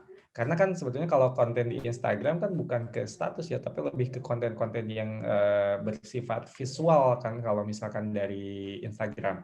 Nah, kalau dari Instagram konten-konten yang bersifat visual, saran saya sih sebetulnya bukan repost, tapi kita lebih ke develop create ulang kontennya. Kita tinggal menggunakan ATM aja ya, amati, tiru, modifikasi kayak seperti tadi kan sebetulnya tidak murni kontennya asli gitu ya. Kayak tadi Vindi Habrida, tapi dulu itu emang tidak ada korelasinya gitu, tidak ada hubungannya dengan bisnisnya Vindi gitu. Tapi kalau dulu ya sah-sah saja karena dulu supaya viral, supaya gampang viral dan lain-lain. Tapi kalau sekarang saya sarankan teman-teman yang memang ada hubungannya dengan bisnis teman-teman kalau misalkan membuat konten, meskipun itu dengan sistem ATM ya, baik itu dari istilahnya kita brainstorming dulu gitu ya, kita cari dulu konten ini bagus loh, ada related dengan bisnis saya dan sebagainya, ini bisa diaplikasikan misalkan di bisnis saya. Nah, ada salah satu contoh nih teman-teman.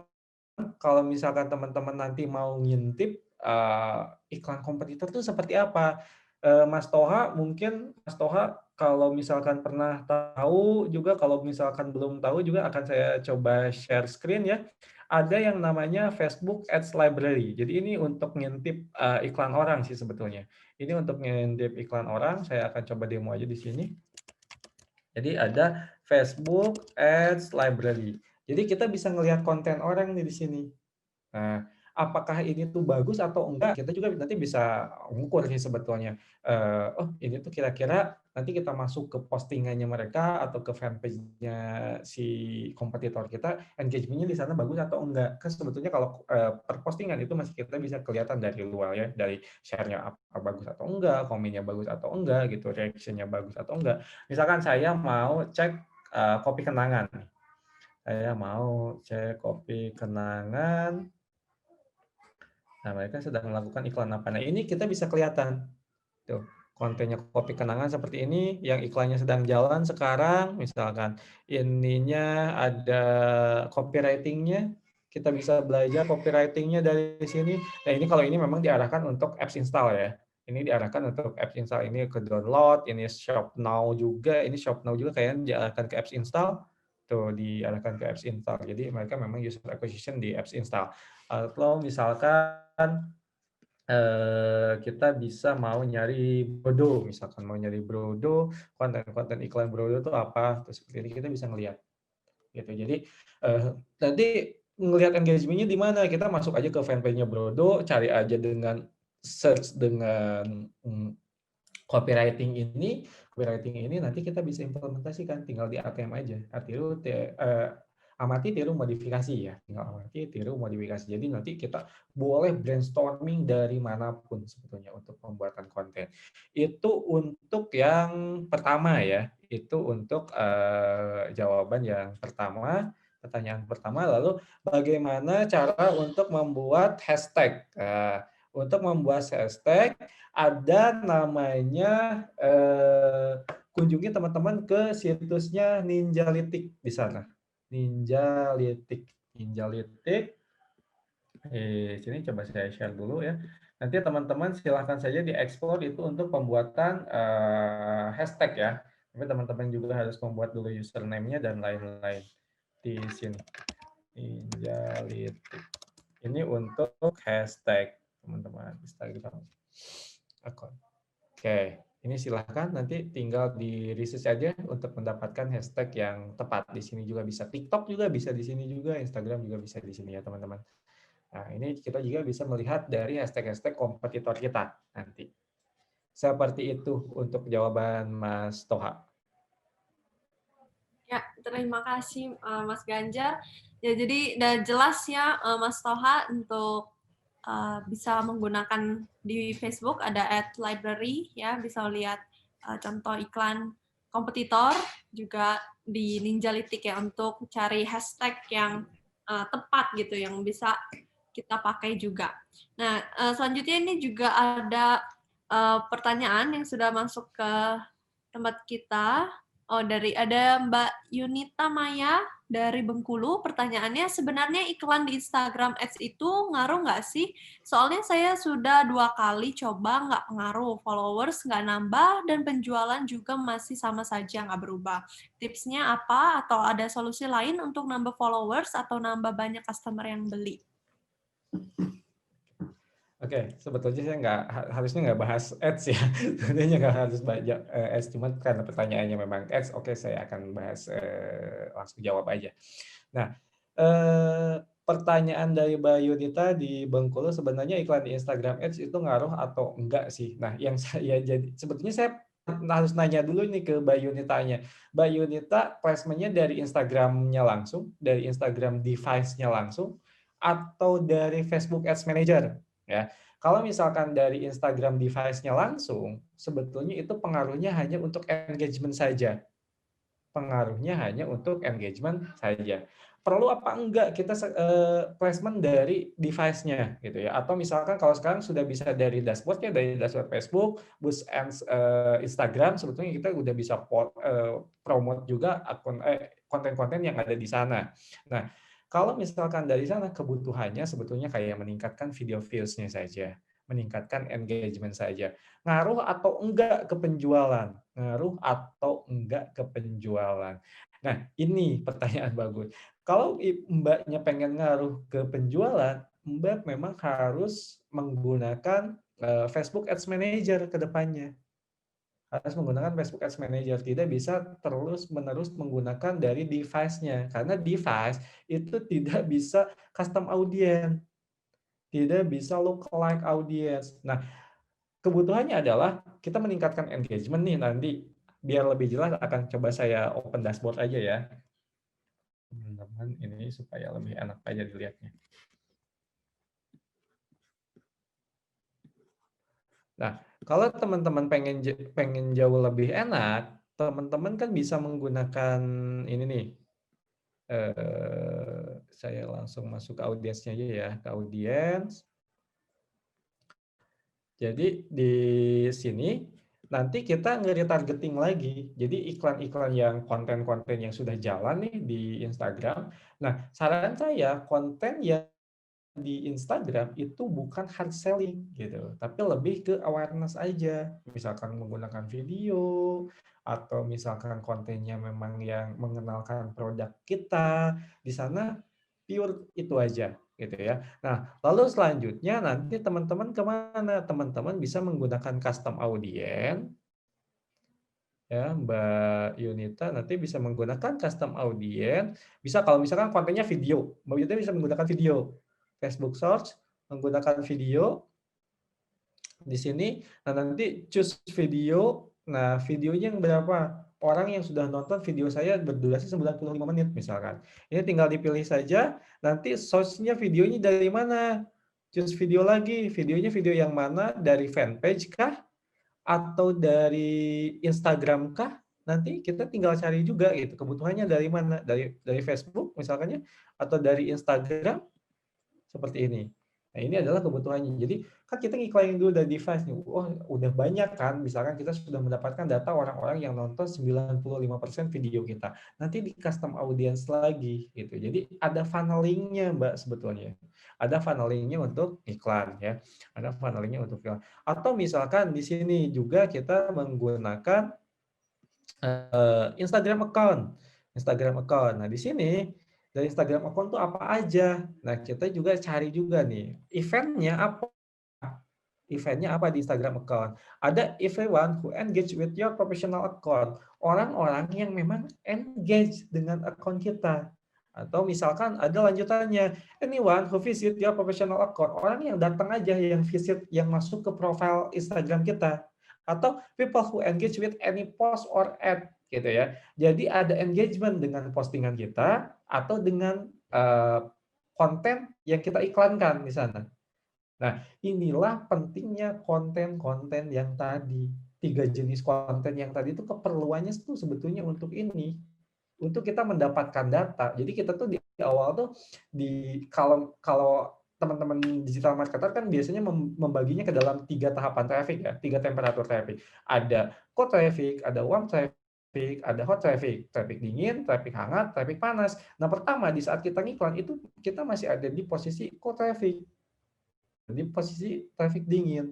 Nah, jadi nanti kalau misalkan kita sudah dapat data dari iklan pertama, kita bisa who engage. ini udah mulai ke warm traffic nih, udah mau proses ke warm traffic. Lalu ada selanjutnya ada people who send a message to your personal account atau misalkan direct message ya, DM. Lalu ada people who save and post or add. Orang yang nge-save, orang-orang yang nge-save aja nih konten-konten kita. Bahkan kan sekarang kita udah ada yang terbaru adalah Instagram Guide.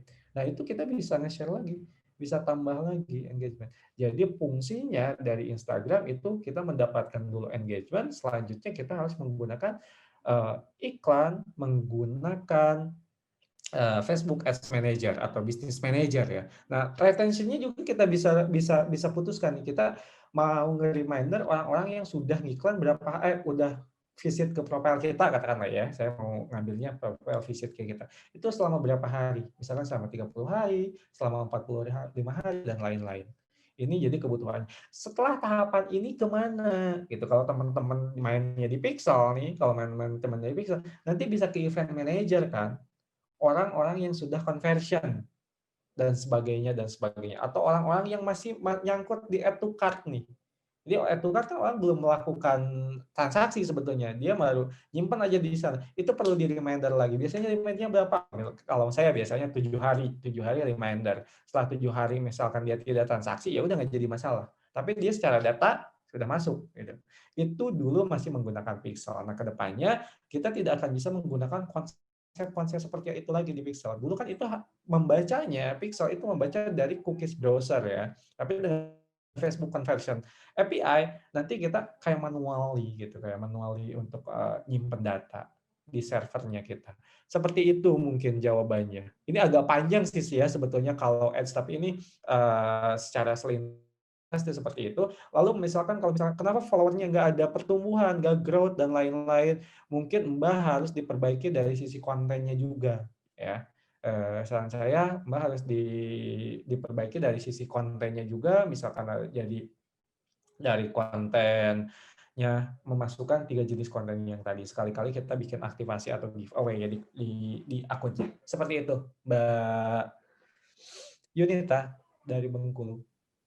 Iya, ya cukup jelas ya Mbak Yunita untuk saran dan jawaban yang sudah diberikan oleh Mas Ganjar. Dan selanjutnya juga ada dari Supriyan di Cianjur. Pertanyaannya, bagusnya posting konten per hari berapa postingan agar meningkatkan leads ya? Apa harus sesering mungkin posting konten? Jadi idealnya berapa kali nih sehari, Mas? Oke, Mas Supriyan dari Cianjur, saya akan jawab bagusnya posting konten per hari berapa postingan agar meningkatkan leads ya. Sebetulnya kalau dari konten sih bukan ke leads secara general ya, tapi lebih ke biasanya engagement. Lebih ke engagement. Kalaupun leads jadinya jadi follower sih, mungkin jadi follower organik yang kita dapatkan. Nah, berapa hari? Idealnya sih sebetulnya daily content. Idealnya daily content. Kalau misalkan bisa sehari 3 kali. Lebih juga nggak jadi masalah. Lebih bagus kita akan terus meningkatkan engagement sebetulnya. Akan meningkatkan engagement. Yang perlu digarisbawahi juga, kalau misalkan oke, saya mau 10 postingan per hari. Kualitas kontennya yang perlu diperhatikan. Kualitas kontennya. Kalau misalkan masnya jualan produk, selama 1 hari itu 10 kontennya produk semua, itu bikin orang yang tadinya follower juga jadi unfollow sebetulnya. Gitu ya. Jadi yang perlu digarisbawahi lagi adalah kualitas kontennya seperti apa. Jadi saran saya sih kalau misalkan itu cukup sih sebetulnya 1 hari 3 konten, tapi kualitas kontennya harus benar-benar ada mengandung 3 jenis konten yang tadi ya. Kalau aktivasi boleh lah, misalkan sebulan sekali juga nggak jadi masalah. Daily content, kalau misalkan mampu membuat kontennya, tapi biasanya yang saya alami, yang saya rasakan itu untuk creating konten sehari lebih dari 2 aja itu udah lumayan berat. Tapi kalau misalkan Mas Supriyan itu masih sanggup untuk bikin konten 1 hari 3 kali konten, 3 jenis konten, itu jauh lebih bagus. Nah, cuman yang saran saya sih sebetulnya konten jangan terlalu banyak, tapi ke kualitas kontennya yang harus diperbaiki. Saya akan coba buka ini ya, sebentar coba. Akun Instagram saya. Jadi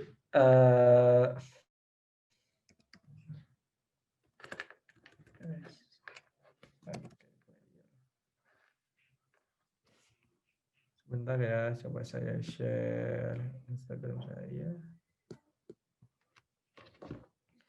Jadi yang paling terpenting ya Mas Supriyan itu di sisi kualitas ya, dari sisi kualitas kontennya. Dari sisi kualitas kontennya. Sebentar sambil nunggu, saya coba mirroring dulu.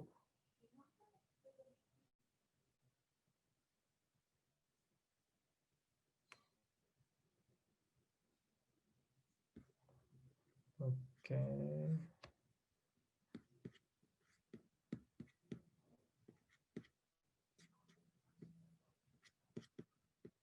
Teman-teman udah bisa ngelihat akun Instagram saya ya?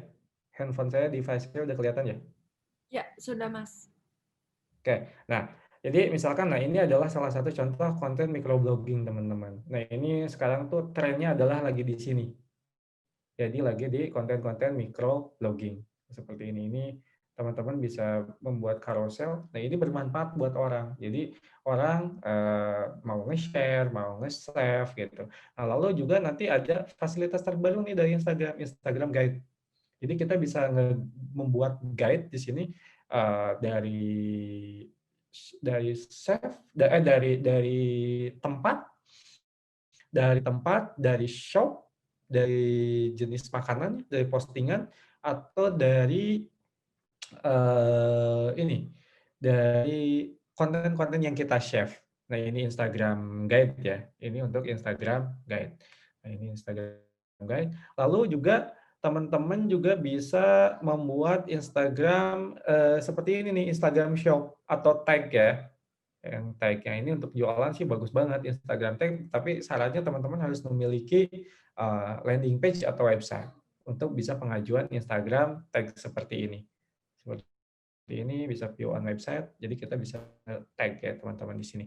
Nah lalu kalau misalkan teman-teman pengen meningkatkan lagi engagement-nya, di Instagram kan sudah ada filter, teman-teman bisa membuat Instagram filter seperti ini. Tapi ini di luar ya, untuk pembuatannya harus menggunakan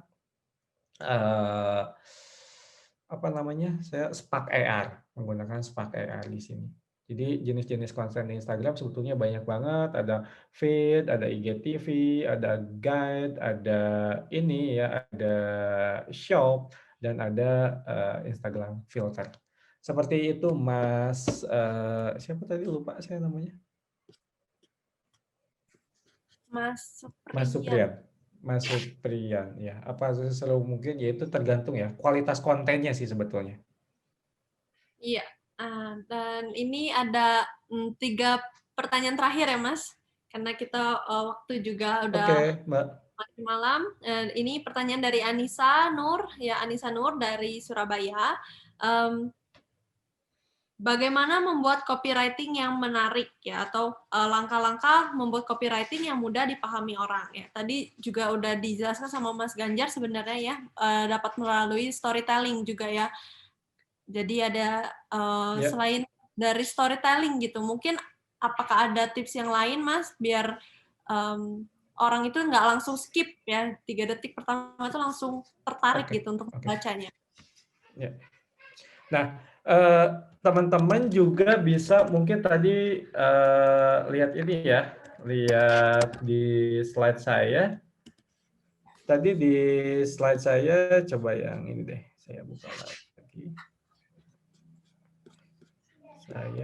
lagi. Jadi ada copywriting dan ada copywriting yang text on image ya teman-teman. Ada copywriting yang di text on image. Nah, di text on image itu kan sebetulnya kita harus membuat orang tuh mau pause dulu, tap pause dulu gitu. Misalkan dia tuh diam dulu, di freeze lah, kayak kita freeze dulu orang supaya diam di sana. Nah, kita harus membuat sesuatu yang eye-catching. Karena memang visual kan, kalau main di sosial media itu adalah visual. Kita bisa main dengan ada orang-orang, misalkan ada orang yang info-info tentang wisata, ada cewek cantik, ada cowok ganteng dan sebagainya. Apalagi kalau visual ya. Nah, di sini adalah visualnya seperti apa. Nah, di sini ada 2 jenis contoh nih. ada 2 jenis contoh. Nah, ini yang pertama, ini adalah deal of the day-nya nih, sama 30%. Sama 30%. Nah, deal of the day 30% di sini, ini adalah kuncinya supaya orang tuh mau tap pause di sini. Setelah melihat visual, orang terfokus ke sini. Jadi kita fokuskan di sini ya, fokuskan di sini. Atau yang sebelahnya nih, ada tampil gaya dengan tas dan dompet kece mulai dari 90.000. Nah, tadi kita juga berpacu dengan waktu 3 menit itu. Nah, dengan waktu 3 menit itu. Kalau misalkan tampil gaya dengan itu kan tidak bisa dibaca dengan waktu yang begitu cepat ya. Dengan waktu sekitar 3 menit itu nggak bisa dibaca. Nah, maka kita tampilkanlah di situ. Kita kasih bold di sana, tampil gaya. Jadi saya setelah orang melihat visualnya, saya mencari orang-orang yang pengen tampil gaya. Lalu setelah melihat visual, saya cari orang-orang yang butuh dompet. Setelah melihat visual, saya nyari orang-orang yang butuh tas. Yang terpenting setelah melihat ini, orang melakukan call to action di bawahnya. Itu ke shop now gitu, atau ke learn more dan sebagainya. Nah, yang terakhir, setelah melihat visual, orang melihat harganya 90.000. Jadi yang terpenting ada penekanan-penekanan di sana. Karena di sini adalah permainan visual sebetulnya. Dalam sosial media, dalam digital, yang terpenting adalah dari sisi visual. Di mana orang harus di-pause di sana. Di-pause di konten kita. Nggak scroll dulu ke tempat yang lain. Nah, itu adalah penekanan-penekanan. Ini adalah pentingnya text on image. Nah, kalau copywriting, teman-teman sebetulnya bisa melihat di Facebook Ad Library tadi. Kalau copywriting secara caption ya, copywriting secara caption, teman-teman bisa melihat di Facebook Ads Library tadi. Facebook Ads Library di sini nanti tinggal cari aja, oh saya tuh kompetitornya apa ya, gitu. Kompetitornya apa? Atau saya lagi bagus nih si ini tuh, misalkan kalau misalkan pakaian baju ya. House of Smith, saya coba House of Smith, dia ada apa aja. Nih, misalkan, oh dia ada copywriting-nya sebetulnya simpel banget ya. House of Smith, Banjarmasin, sekian, seperti ini. Atau coba cari yang agak aneh nih. Madu, ada yang jualan madu nggak ya? Di sini, misalkan ada yang iklan. Oh, ini dapat kita copywriting-nya. Madu, just make. Sudah terbukti aman dan sebagainya, free ongkir dan sebagainya dan sebagainya. Nah, kita bisa ngelihat copywriting-nya dari sini. Seperti itu teman-teman. Atau misalkan punya bisnis digital ya, apa ya kira-kira yang sedang iklan, order online ada nggak ya? Order online iklan nggak? Nggak kayaknya ya, nggak iklan. Nah, jadi sebetulnya kita bisa cari aja, kita tinggal cari nama fanpage-nya apa, tinggal search all ads, kita bisa dapetin ide konten, kita bisa mendapatkan ide copywriting atau caption di sana. Begitu Mbak Yulia.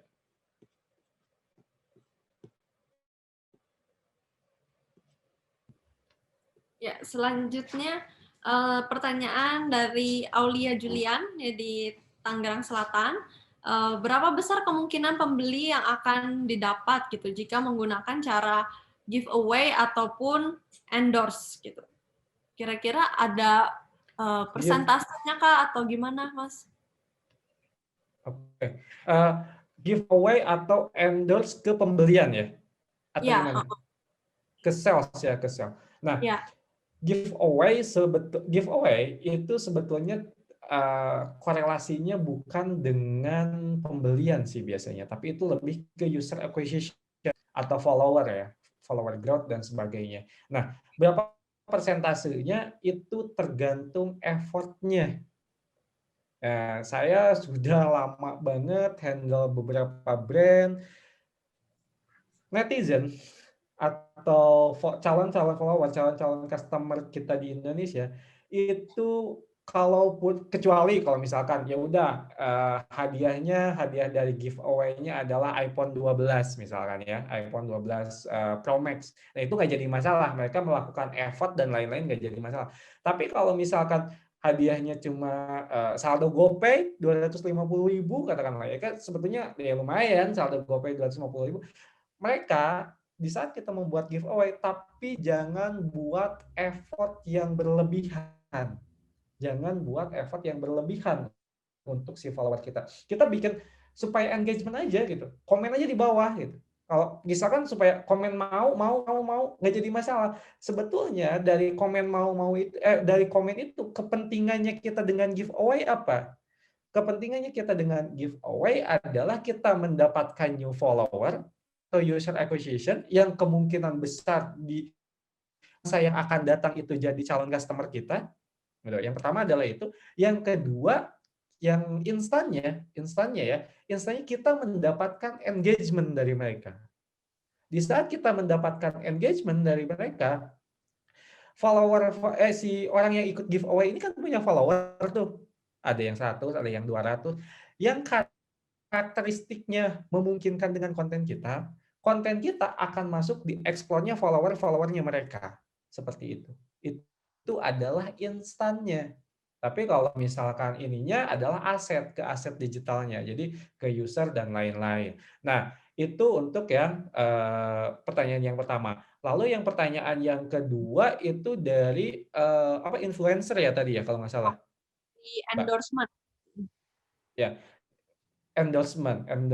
Nah, endorsement kita juga harus bisa melihat influencernya seperti apa. Jadi di saat kita nge-endorse orang, kita nge-endorse A, B, C, tapi kita harus melihat dulu marketnya jelas nggak buat kita. Jadi kalau misalkan saya harus pilih-pilih dulu di saat kita mencari influencer, di saat kita mau endorse, kita harus melihat dulu insight-nya. Kita harus lihat insight-nya, kita harus lihat juga engagement rate-nya. Itu penting banget. Kalau misalkan followernya 500.000, engagement rate-nya cuma 1,5%. Masih bagus ya, misalkan di bawah 1 lah ya, 0,5% misalkan. Nah itu kan nggak bagus gitu. Dari satu postingan, dari follower 500.000, postingannya cuma 30 like misalkan. Nah itu kan secara engagement kan jelek. Jadi kita minta insight-nya dulu di saat kita mau. Kalaupun insight-nya bagus nih, misalkan, apa kira-kira yang insight-nya bagus? Dagelan lah ya, Instagram dagelan. Misalkan kita mau nge-endorse di Instagram dagelan, mau paid promote di Instagram dagelan. Nah, dilihat juga apakah segmen audiens kita tuh ada di sana, segmen customer kita tuh ada di sana gitu. Jangan sampai salah, kita juga harus ngelihat juga range usianya berapa gitu. Terus secara gendernya juga kita harus lihat. Jadi kita harus pintar-pintar dalam memilih influencernya. Seperti itu, Mbak Yuli. Iya. Nah, itu cara-cara ya yang bisa diterapkan gitu kalau mau pilih influencer juga ya, jangan asal endorse gitu ya Mas.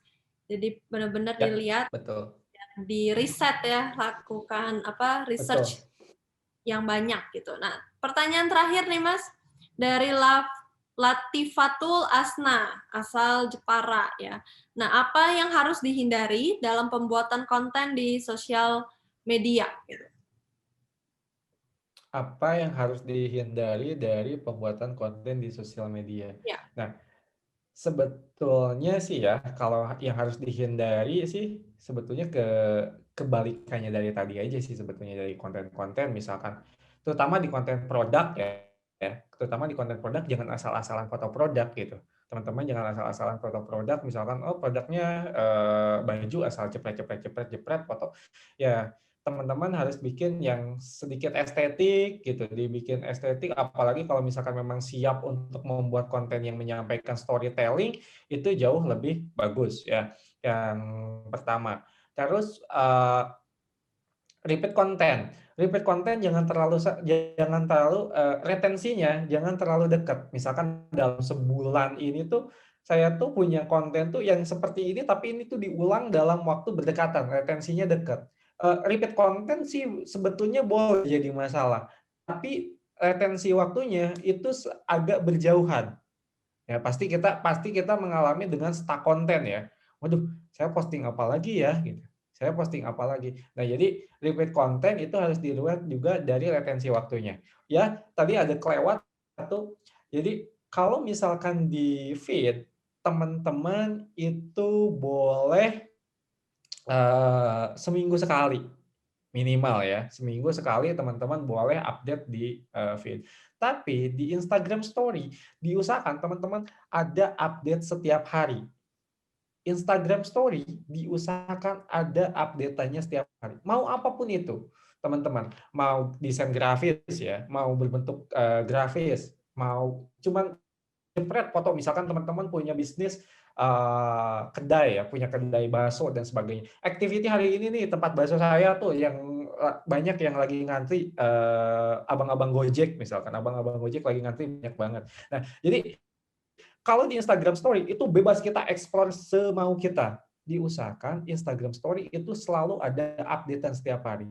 Mau repeat konten misalkan, yang sebulan kemarin kita mau repeat lagi hari ini, nggak jadi masalah. Kita mau masukin review dari customer kita, nggak jadi masalah juga. Diusahakan Instagram Story selalu update setiap hari. Kenapa?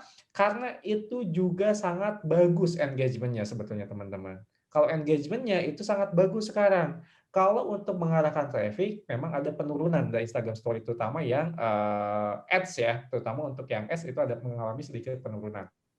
Bukan sedikit, banyak sebetulnya. Nah, tapi untuk engagement itu sangat bagus. Kalau misalkan kita sama sekali tidak pernah update di Instagram Story, itu posisi kita itu akan ada di paling ujung. Lihat aja, coba buka deh akun teman-teman, sekarang buka semua. Itu yang ada di depan, yang ada di posisi paling depan dari kiri ke kanan, itu adalah orang-orang yang paling sering kita kepoin. Yang paling sering kita kepoin itu ada di posisi depan. Yang jarang kita kepoin, yang jarang ada engagement, itu ada di posisinya di belakang terus. Itu nggak tergantung dengan jam posting, jam update mereka jam berapa gitu. Jadi yang terpenting adalah Instagram Story itu harus selalu diupdate setiap hari, diusahakan Instagram Story setiap hari. Begitu Mbak Yuli. Iya.